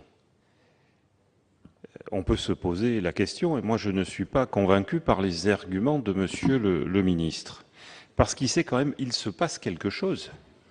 C'est que les règles changent. Accélérer le mouvement quand il s'agit de règles qui ont été fixées un certain temps auparavant, d'accord. Et puis, comme nous l'avons dit tout à l'heure, nombre d'intercommunalités sont prêtes librement à avancer, à se regrouper, et le message est passé, peut-être pas dans la région parisienne, c'est vrai, ça viendra un jour. Mais ailleurs, c'est le cas.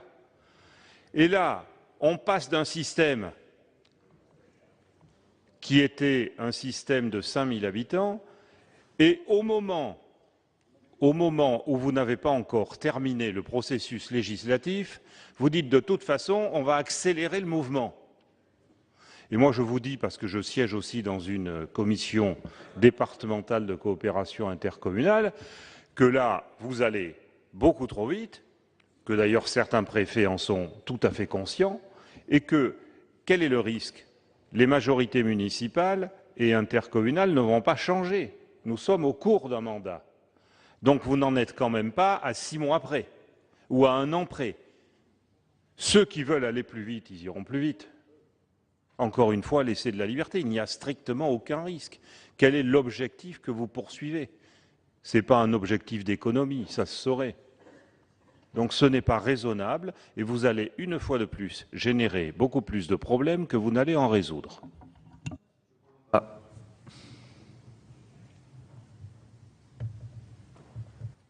Moi, je comprends la réponse de notre commission. Bon, il y a des équilibres à trouver, enfin, etc. J'en fais pas une maladie. Simplement, les réponses qui me sont données ne me satisfont pas. C'est-à-dire que quand même, il y a une CDCI, on vote un schéma, autant l'appliquer. Si effectivement, les élus n'arrivent pas à se mettre d'accord, eh ben le préfet il les met d'accord. Point barre.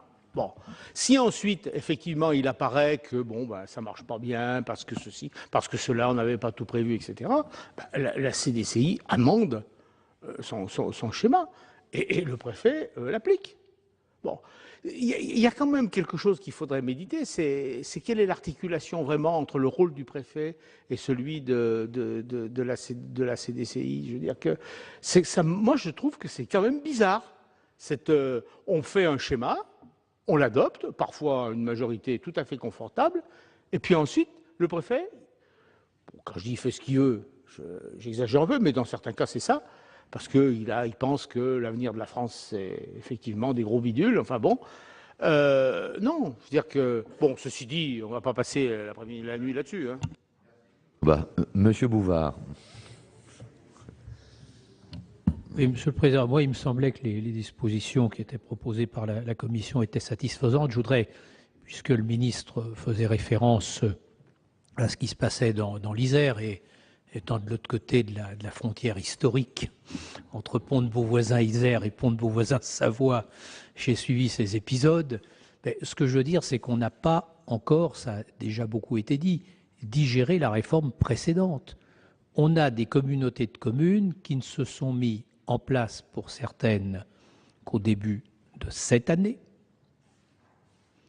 où il faut gérer parce que les compétences des anciennes communautés de communes, parce que des fois ça s'est fait par élargissement, n'étaient pas toutes reprises, où il faut gérer les scories du passé en réorganisant les choses, où il y a des dossiers de compensation financière qui ne sont toujours pas réglés, et j'ai des dossiers que le préfet de la Savoie, qui est en plus l'ancien directeur général des collectivités locales, avec l'expertise de la sienne, pourrait présenter au ministre pour qu'il soit totalement convaincu du fait qu'on a encore besoin d'1 ou 2 ans pour digérer cette affaire avant d'envisager de passer à l'étape suivante. En plus, dans une période où il y a un deuxième mouvement qui est engagé, et il faut qu'on veille à ne pas le perturber, qui est celui de la création des communes nouvelles. L'affaire des communes nouvelles est en train de bien prendre. Et il faut, on ne peut pas avoir des élus à qui on demande en même temps de faire des communes nouvelles et en même temps de réorganiser leur EPCI avec les simulations financières que cela nécessite, y compris dans un contexte où nous avons une contrainte financière plus forte jusqu'en 2017 avec la réfaction sur les dotations. Bon, je pense que le calendrier qui est retenu par la Commission et le dispositif qui est retenu par la Commission permet de ne pas perdre l'objectif, mais de se donner la respiration nécessaire. Il n'y a plus d'explication de vote. Alors, je mets aux voix l'amendement 726 du gouvernement avec un avis défavorable de la Commission. Qui est pour? Qui est contre? Qui s'abstient? Il n'est pas adopté. Je mets aux voix le 368 rectifié avec 2 avis défavorables. Qui est pour? Qui est contre? Qui s'abstient? Il n'est pas adopté. Je mets aux voix le 291 avec 2 avis défavorables. Qui est pour? Qui est contre? Qui s'abstient? Il n'est pas adopté. Le 533 n'est pas soutenu. Ah, excusez-moi, Monsieur Grand, je ne vous avais pas vu. Alors, vous avez la parole pour le 533. J'ai raté le précédent, Monsieur le Président, mais là, j'étais là. Monsieur le Président, Monsieur le Ministre, mes chers collègues, dans le cadre des communes des fusions, moi, ce que je pense, c'est que, et je vous dis ça par expérience, je pense que la règle des 2 tiers est indispensable. C'est tout l'esprit de cet amendement. Je crois effectivement qu'il faut un peu durcir les règles. 50%, c'est certes une majorité politique, mais ce n'est pas une majorité qui engage vraiment l'ensemble des communes et des intercommunalités. Donc je crois que l'esprit de mon amendement, c'est que l'intercommunalité doit être librement consentie et la carte intercommunale stabilisée. Et si on va vers les 2 tiers, on stabilise les choses. Si on reste à 50%, politiquement, juridiquement, ça tient. Politiquement, ça me paraît, c'est très fragile. Merci. Monsieur le rapporteur. Cet amendement a été déposé en commission et rejeté. Il propose de substituer la majorité qualifiée 2 tiers, 1,5 à la majorité simple pour la mise en œuvre des schémas révisés des EPCI à fiscalité propre. C'est contraire à la position de la commission. Le ministre. Oui, défavorable aussi, Monsieur le Président. Défavorable. Il n'y a pas d'explication de vote. Je n'en vois pas. Je le mets aux voix avec 2 avis défavorables. Qui est pour? Qui est contre? Qui s'abstient? Il n'est pas adopté. Le 727 du gouvernement, Monsieur le ministre. Monsieur le Président, il s'agit de rétablir la rédaction adoptée par le Sénat en première lecture sur le recueil de l'avis de la Commission départementale de coopération intercommunale dans le cadre de la procédure qui est engagée par le représentant de l'État dans le département lorsque le projet de périmètre qu'il a proposé s'agissant des EPCI à fiscalité propre n'a pas recueilli l'accord de la majorité des conseils municipaux concernés, représentant au moins la moitié de la population. Donc on propose de revenir à ce qu'avait adopté le Sénat en première lecture concernant la procédure dite du passé outre. Merci. Monsieur le rapporteur. Oui. Cet amendement, Monsieur le Président, Monsieur le Ministre, propose de supprimer la nécessité pour le préfet de recueillir l'avis favorable de la CDCI dans le cadre de la procédure dite du passé outre, lorsque le projet de périmètre qu'il a proposé n'a pas recueilli l'accord de la majorité des conseils municipaux concernés, représentant au moins la moitié de la population.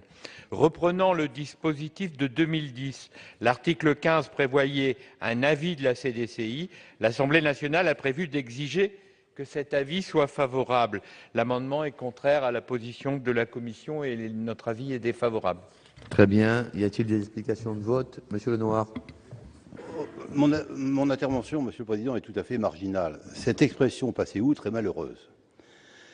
Alors, je ne sais pas comment on pourrait éventuellement la modifier, mais ces mots sont brandis avec une sorte de supériorité par certains préfets devant les élus, les narguent en disant, écoutez, vous n'êtes pas d'accord, je vais utiliser la procédure du passé outre, qui a des synonymes. Allez vous faire voir, Talmont, jour d'Alfred, etc. Franchement, il faudrait qu'on trouve, Monsieur le ministre, peut-être d'ailleurs en latin, peut-être en grec, je peux vous faire des propositions. Pas d'autres explications de vote? Alors, je le mets aux voix avec un avis défavorable de la Commission. Qui est pour? Qui est contre? Oui, bon, il n'est pas adopté. Le 694 du gouvernement, Monsieur le ministre.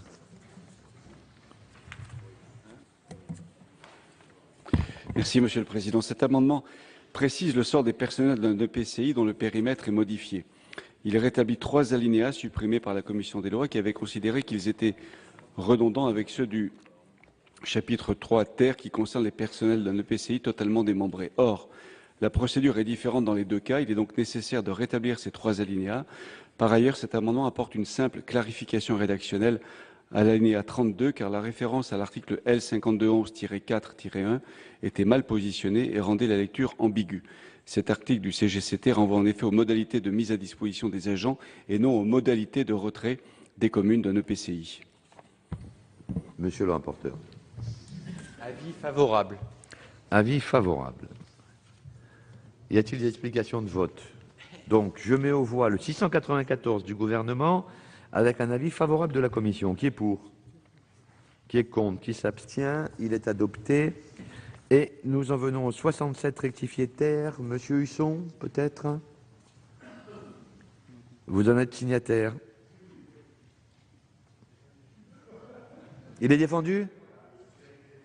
Il est défendu. Monsieur le rapporteur.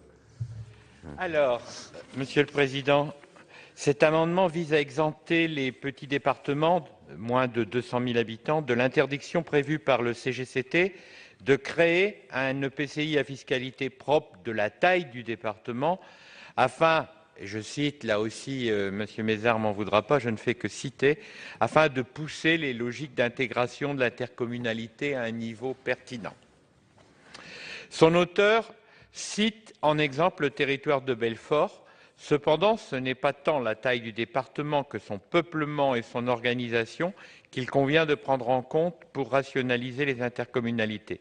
À cet égard, on rappellera que le territoire de Belfort, s'il comprend près de 144 000 habitants sur un territoire de 609 km², recense 102 communes regroupées en 5 EPCI.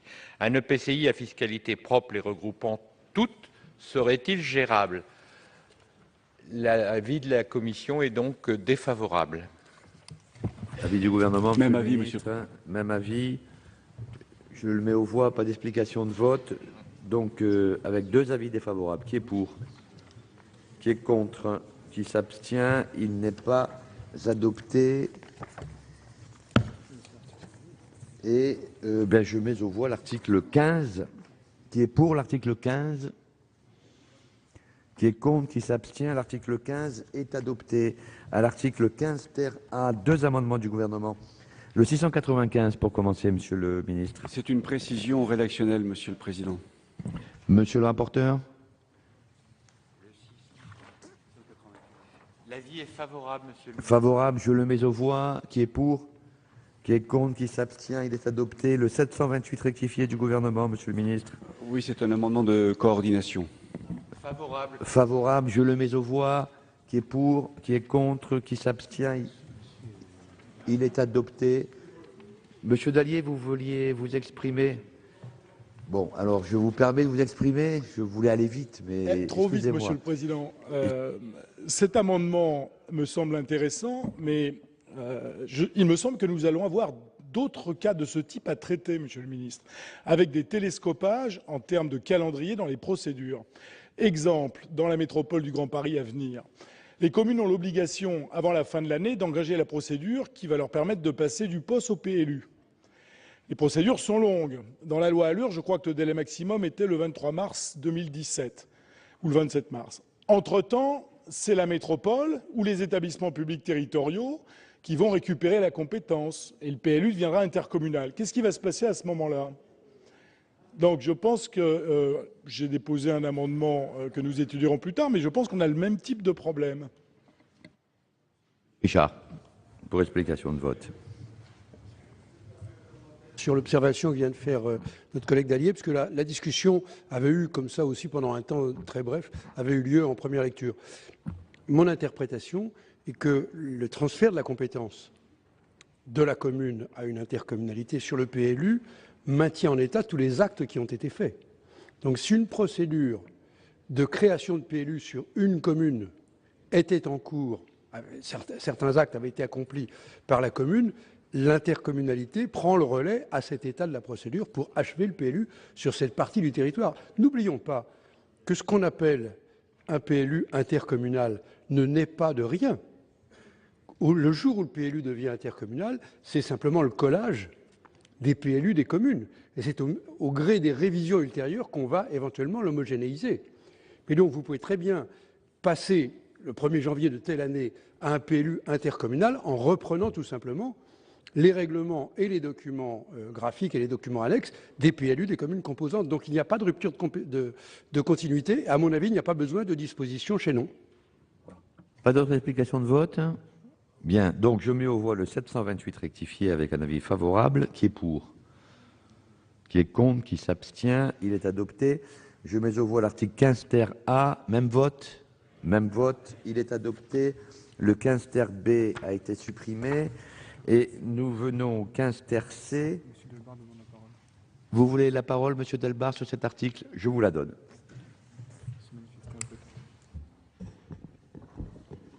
Merci, Monsieur le Président.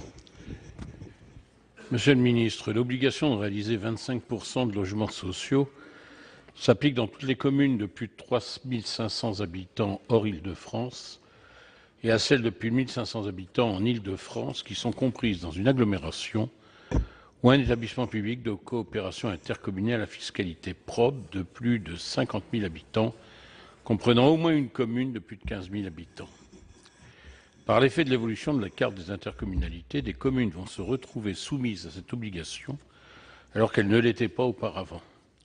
Le gouvernement a pris en compte cette situation en leur aménageant un dispositif transitoire.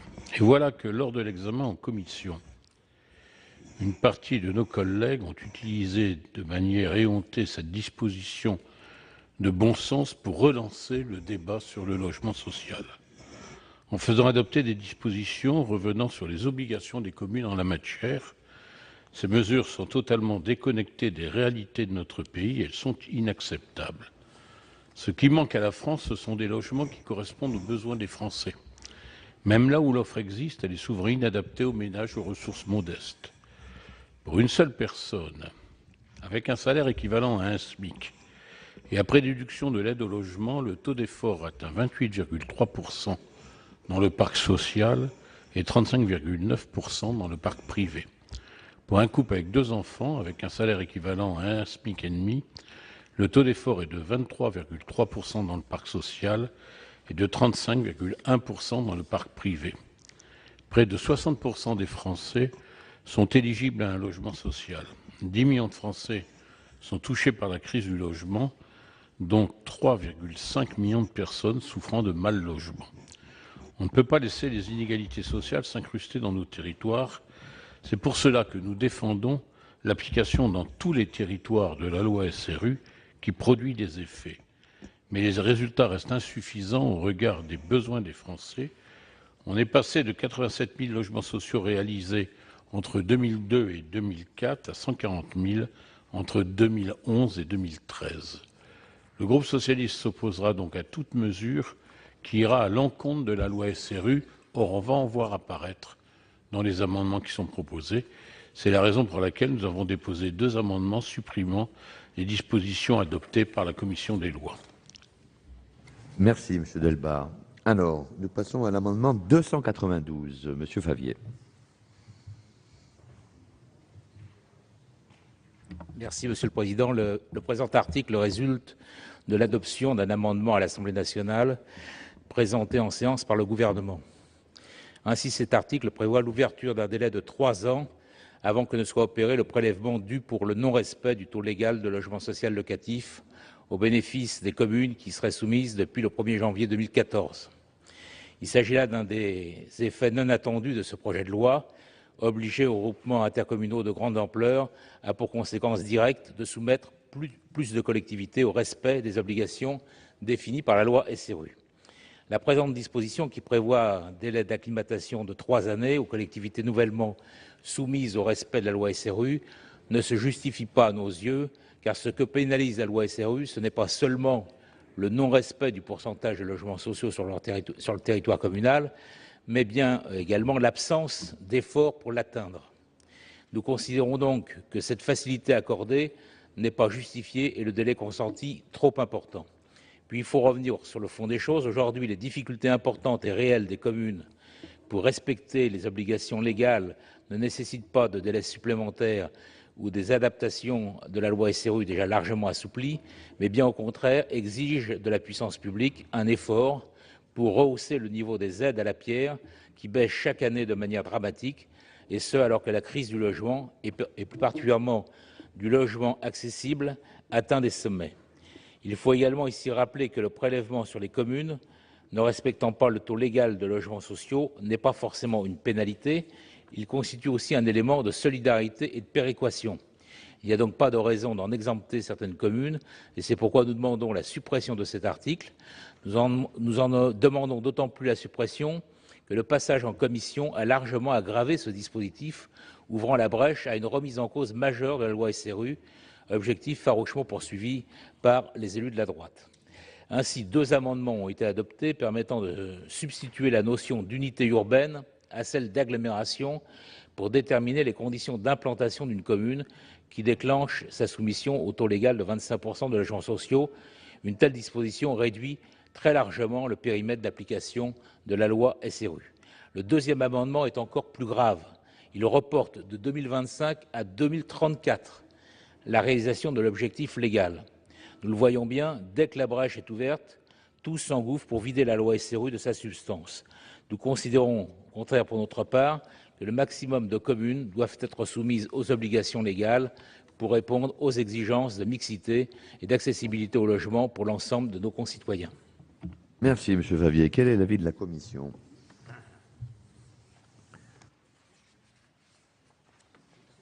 Effectivement, la Commission a adopté un certain nombre d'amendements qui sont incompatibles avec le demande de suppression de l'article. Donc c'est un avis défavorable. Monsieur le ministre. Monsieur le Président, le gouvernement souhaite la suppression des dispositions ajoutées à l'article 15 ter C par la Commission des lois. Ces dispositions remettent en cause en effet le dispositif créé par l'article 55 de la loi SRU, en restreignant excessivement le champ des communes soumises à cet article et en reculant de 9 ans le calendrier de réalisation des logements sociaux par les communes qui ne respectent pas le taux de logements sociaux fixé par la loi SRU. En revanche, le gouvernement souhaiterait conserver des dispositions qui prennent en compte le cas particulier de certaines communes qui entrent dans le champ de l'article 55 de la loi SRU en raison de la refonte de la carte intercommunale ou de la création d'une commune nouvelle, afin de les exonérer de prélèvements financiers pendant 3 ans. C'est pourquoi, Monsieur Favier, je vous propose de retirer votre amendement au profit de celui du gouvernement numéro 696. Merci, Monsieur le ministre. Monsieur Favier, vous êtes sollicité pour un retrait. Vous maintenez votre suppression, votre amendement de suppression? Il est maintenu. Pas d'explication de vote. Donc, je le mets aux voix avec 2 avis. Monsieur le rapporteur. Ancien maire de Roubaix, ayant en communauté urbaine de Lille mis en place le plan local de l'habitat communautaire, je demande la possibilité de noter que je m'abstiens sur ces amendements. Très bien, il en sera tenu compte. Alors, je vais mettre aux voix, il n'y a pas d'autre explication de vote. Je vais mettre aux voix donc cet amendement 292 et j'ai été saisi d'une demande de scrutin public par le groupe CRC. Je vous rappelle que l'avis de la Commission et l'avis du gouvernement sont défavorables. Il va donc être procédé au scrutin public dans les conditions fixées par l'article 56 du règlement. Bien, chers collègues, voici le résultat du scrutin numéro 193 sur l'amendement 292. Nombre de votants, 341. Nombre de suffrages exprimés, 339. Pour l'adoption, 139. Contre, 200. Le Sénat n'a pas adopté. Et donc, nous en venons à 4 amendements en discussion commune, en commençant par le 417 rectifié. Est-il soutenu? Alors, il est repris par la Commission, si j'ai bien compris, car je ne vois pas de signataires présents dans l'hémicycle. Pour le soutenir, donc il est repris par la Commission. Oui, Monsieur le Président. Parfait. Le 696 du gouvernement.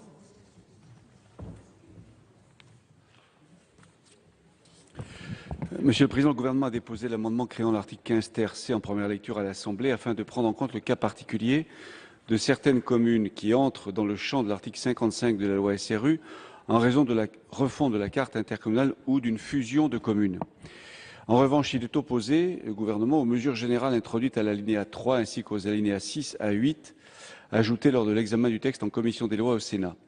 L'alinéa 3, en effet, exclut du champ de l'article 55 SRU les communes qui deviennent éligibles en raison de leur appartenance à un EPCI de plus de 50 000 habitants, ce qui déséquilibre le dispositif de la loi SRU. En outre, la notion d'unité urbaine n'est pas adaptée pour garantir l'application des dispositions de la loi dans de bonnes conditions.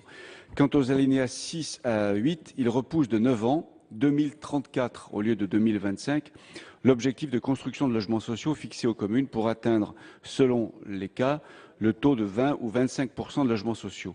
Ces dispositions remettent en cause le calendrier de rattrapage des logements sociaux à un moment où, comme l'a très bien dit Michel Delbarre, le gouvernement s'attache à renforcer les dispositions de la loi SRU dans le cadre du comité interministériel pour l'égalité et la citoyenneté et à favoriser la production supplémentaire de logements sociaux dont notre pays a bien besoin. Merci. Alors, le 626, Monsieur Delbarre, et peut-être le 625 rectifié. C'est Monsieur Botrel?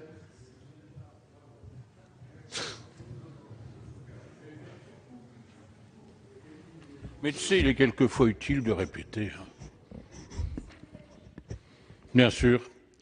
Lors de l'examen en commission, la droite sénatoriale a remplacé la notion d'agglomération ou d'EPCI à fiscalité propre par la notion d'unité urbaine pour identifier les communes soumises à la réalisation de 25% de logements sociaux. C'est une forme de manipulation qui a pour effet de restreindre le champ de la loi SRU et de soustraire des communes à l'obligation de réaliser des logements sociaux. Le groupe socialiste demande la suppression de la disposition votée en commission, car si on veut répondre à la demande de logement dans les régions les plus tendues, l'effort de solidarité doit être porté par le plus grand nombre de communes. Merci. Alors, quel est l'avis du gouvernement? Non, pardon, excusez-moi. Il reste le 625 rectifié présenté par M. Botrel. Merci, Monsieur le Président. Cet amendement revient sur le report à 2034 au lieu de 2025 de l'obligation de réaliser des logements sociaux votés en commission. La demande en logement social est conséquente, elle est une réalité et il faut que nous y répondions par la construction de logements adaptés aux besoins des Français pour accélérer le rythme de construction. La loi du 18 janvier 2013 renforce les exigences de production de logements sociaux. Elles sont désormais portées à 25% à l'échéance 2025 et les pénalités qui peuvent être appliquées aux communes refusant d'accueillir les ménages aux revenus modestes sont multipliées par 5. Beaucoup de villes sont encore en deçà du seuil de 25% de logements sociaux et même de 20%. Certaines font des efforts et d'autres pas du tout.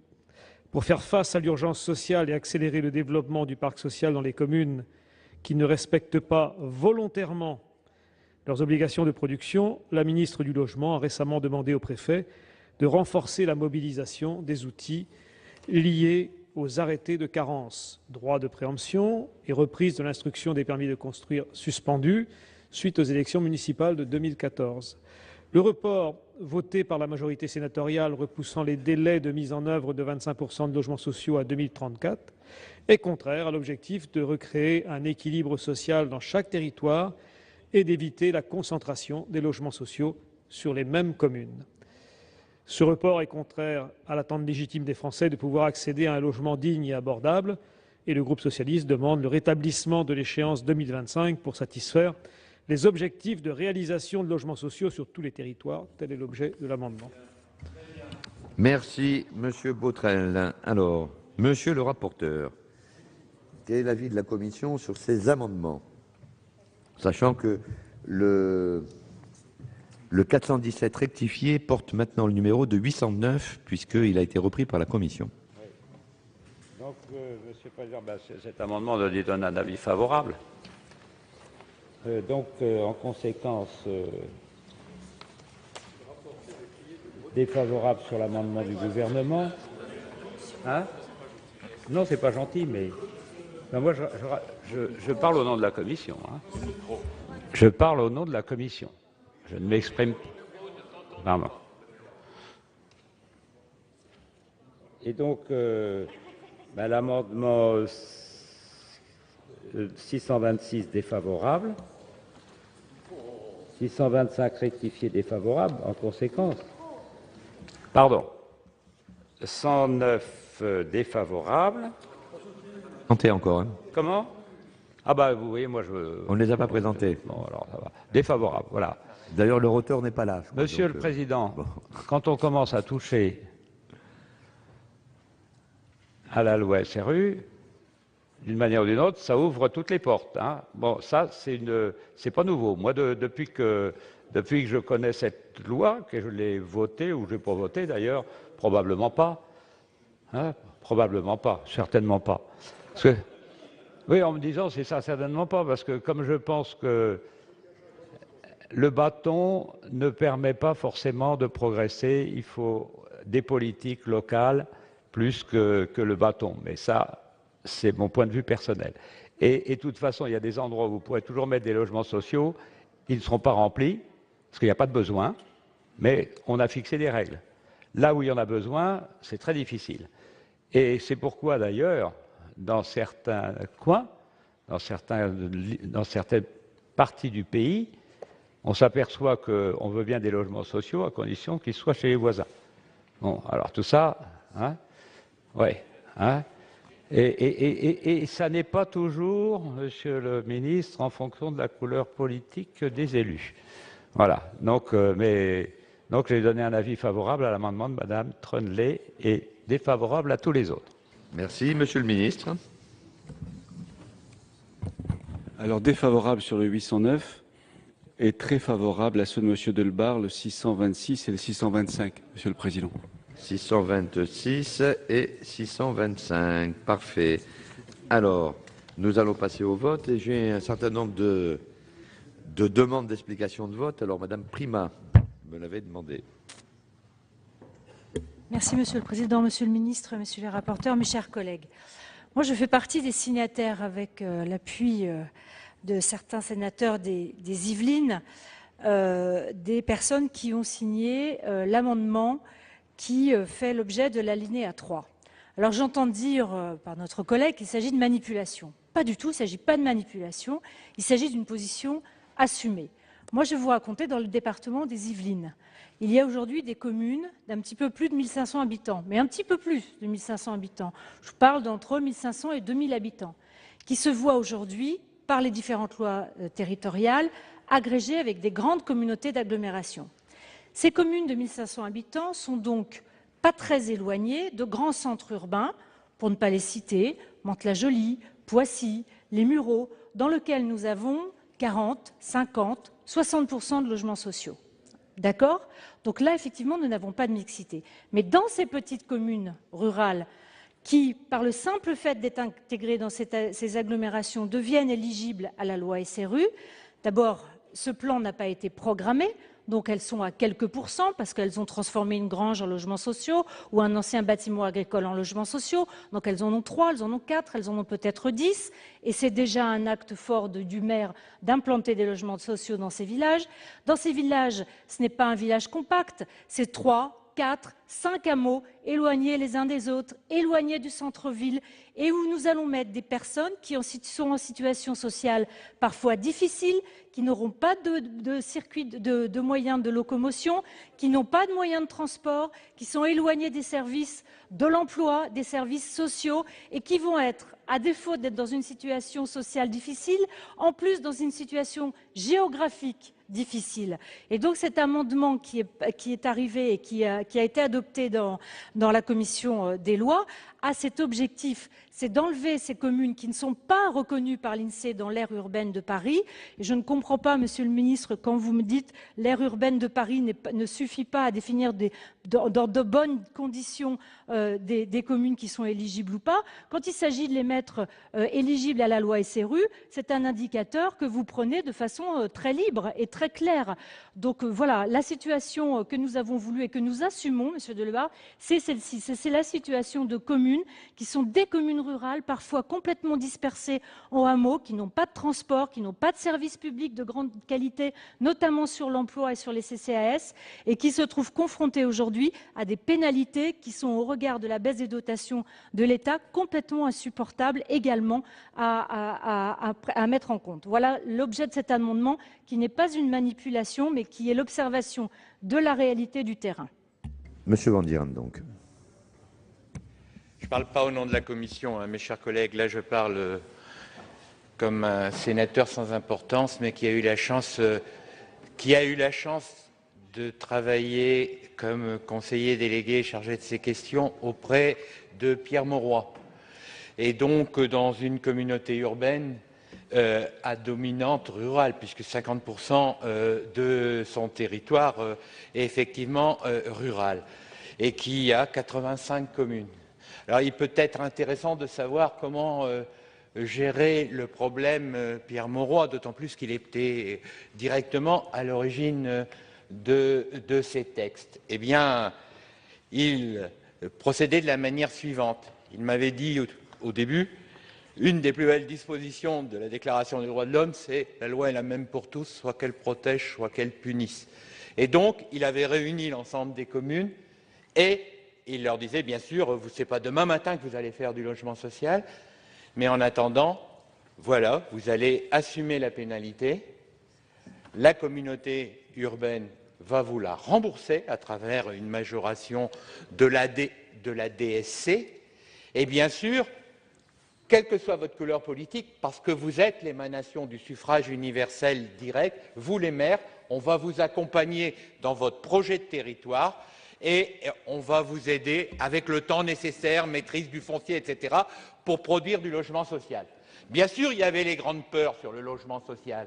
Et petit à petit, les maires en question, ils se disaient, eh bien, la communauté urbaine, ce n'est pas une machine d'injonction, ce n'est pas une machine qui interdit, c'est une machine qui accompagne le projet, c'est une machine qui accompagne la souveraineté, le suffrage universel direct, même quand le maire n'est pas de votre couleur politique.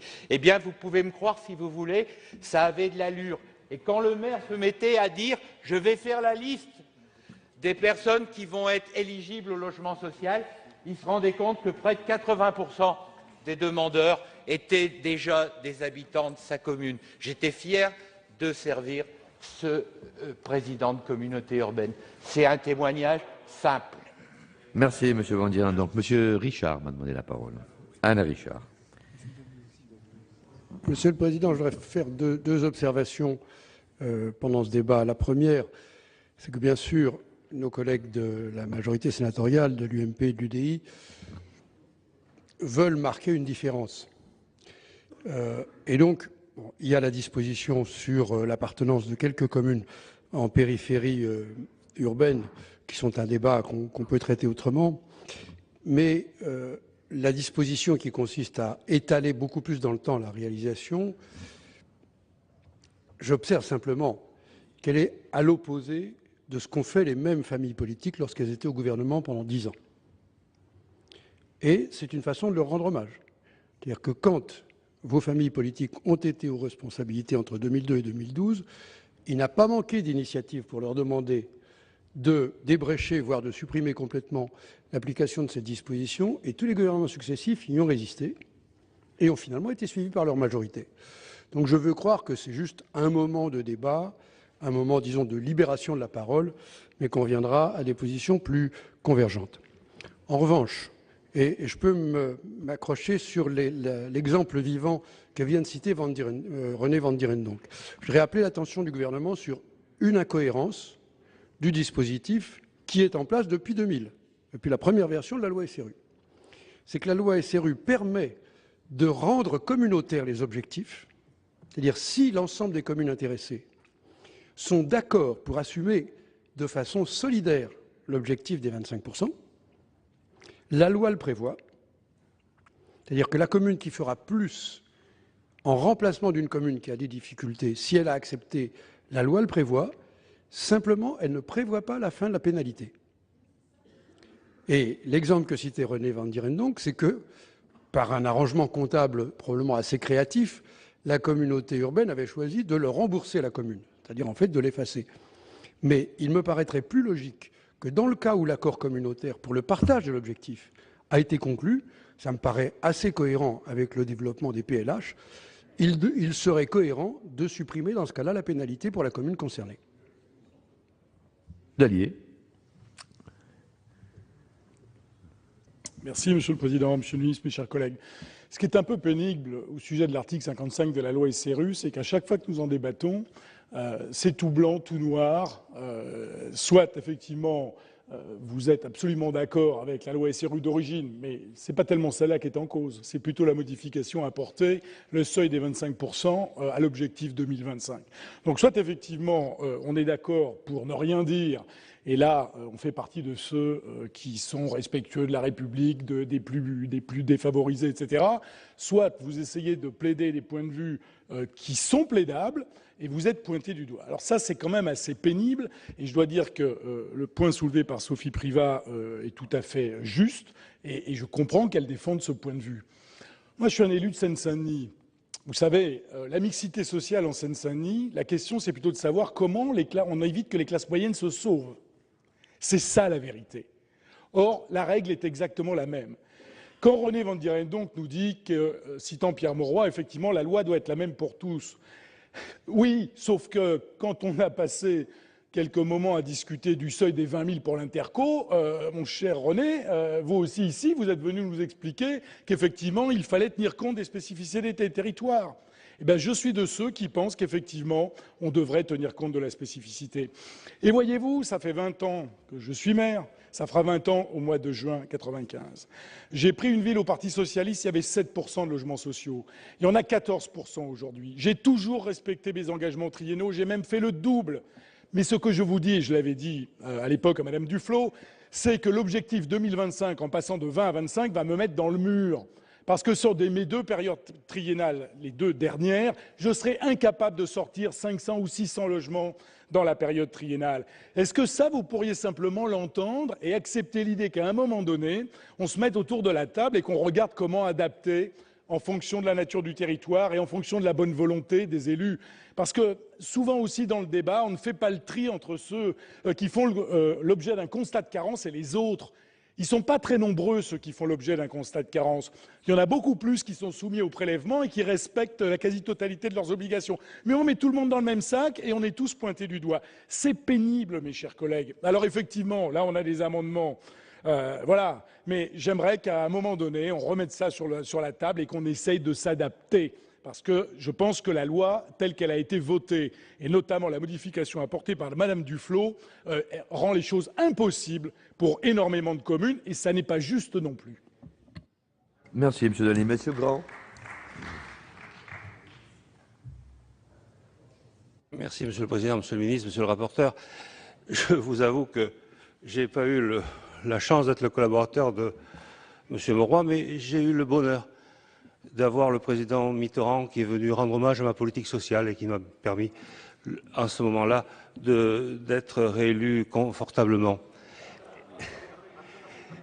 Bien sûr. Et donc, quand on parle de logements sociaux, nous savons bien sûr les uns et les autres de quoi nous parlons. Moi, ce matin, j'ai gardé quand même présent à l'esprit le débat qu'il y avait ce matin et cet après-midi quand on nous parlait d'économiser les territoires. Et là, je vois qu'aujourd'hui, on veut absolument aller mettre des HLM et des logements sociaux et de l'urbanisation galopante dans les petites communes. Alors, je voudrais simplement vous dire 2 choses. La loi d'aujourd'hui, ce n'est pas celle de 1981, mais pas du tout. Je vous ai dit tout à l'heure qu'effectivement, le DALO n'existait pas. La loi SRU n'existait pas. Les obligations, la population était différente. Les gens arrivaient dans des villages, ils venaient habiter. Mais ils ne nous demandaient pas des piscines, ils ne nous demandaient pas des collèges, ils ne nous demandaient pas des lycées, ils ne nous demandaient pas des routes confortables, ils ne nous demandaient pas des crèches, ils ne nous demandaient pas... Voilà, aujourd'hui c'est différent. Aujourd'hui, quand dans un village il y a une urbanisation, eh bien elle doit s'accompagner de tous les équipements publics. Et les maires, eh bien les maires ils ne savent pas faire parce qu'ils n'ont pas les moyens de faire.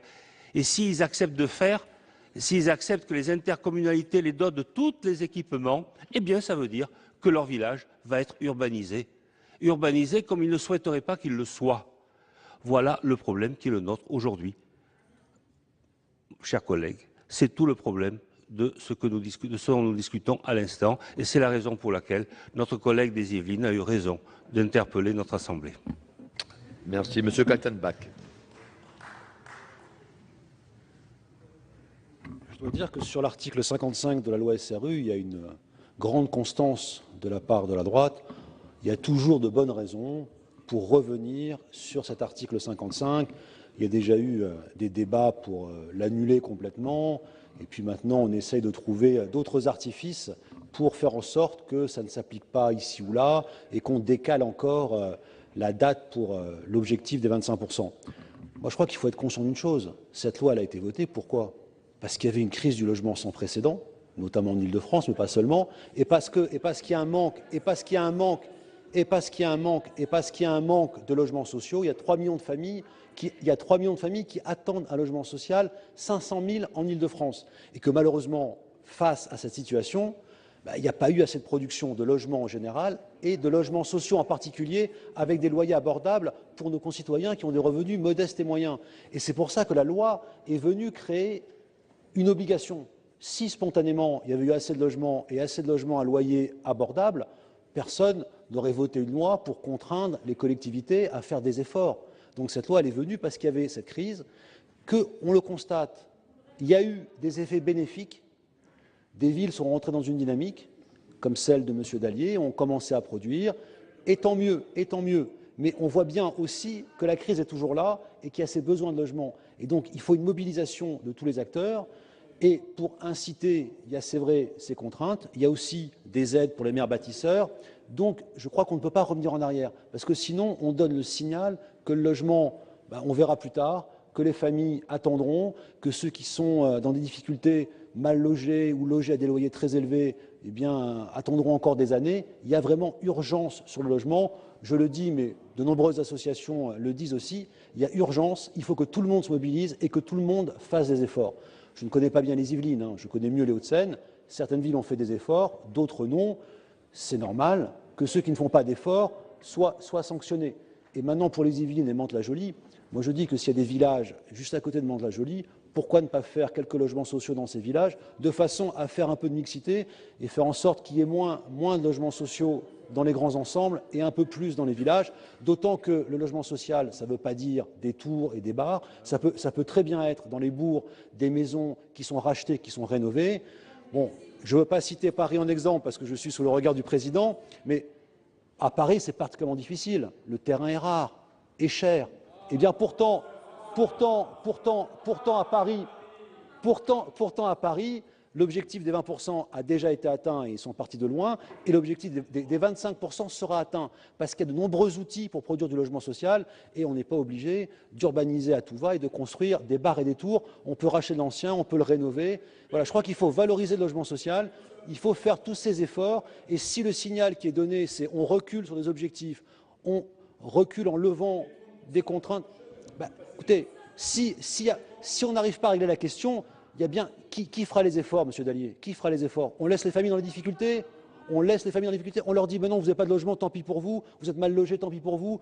Vous avez des loyers trop élevés, tant pis pour vous. Il y a une obligation de résultat parce que les familles attendent. Et je crois que tout le monde doit porter cet effort.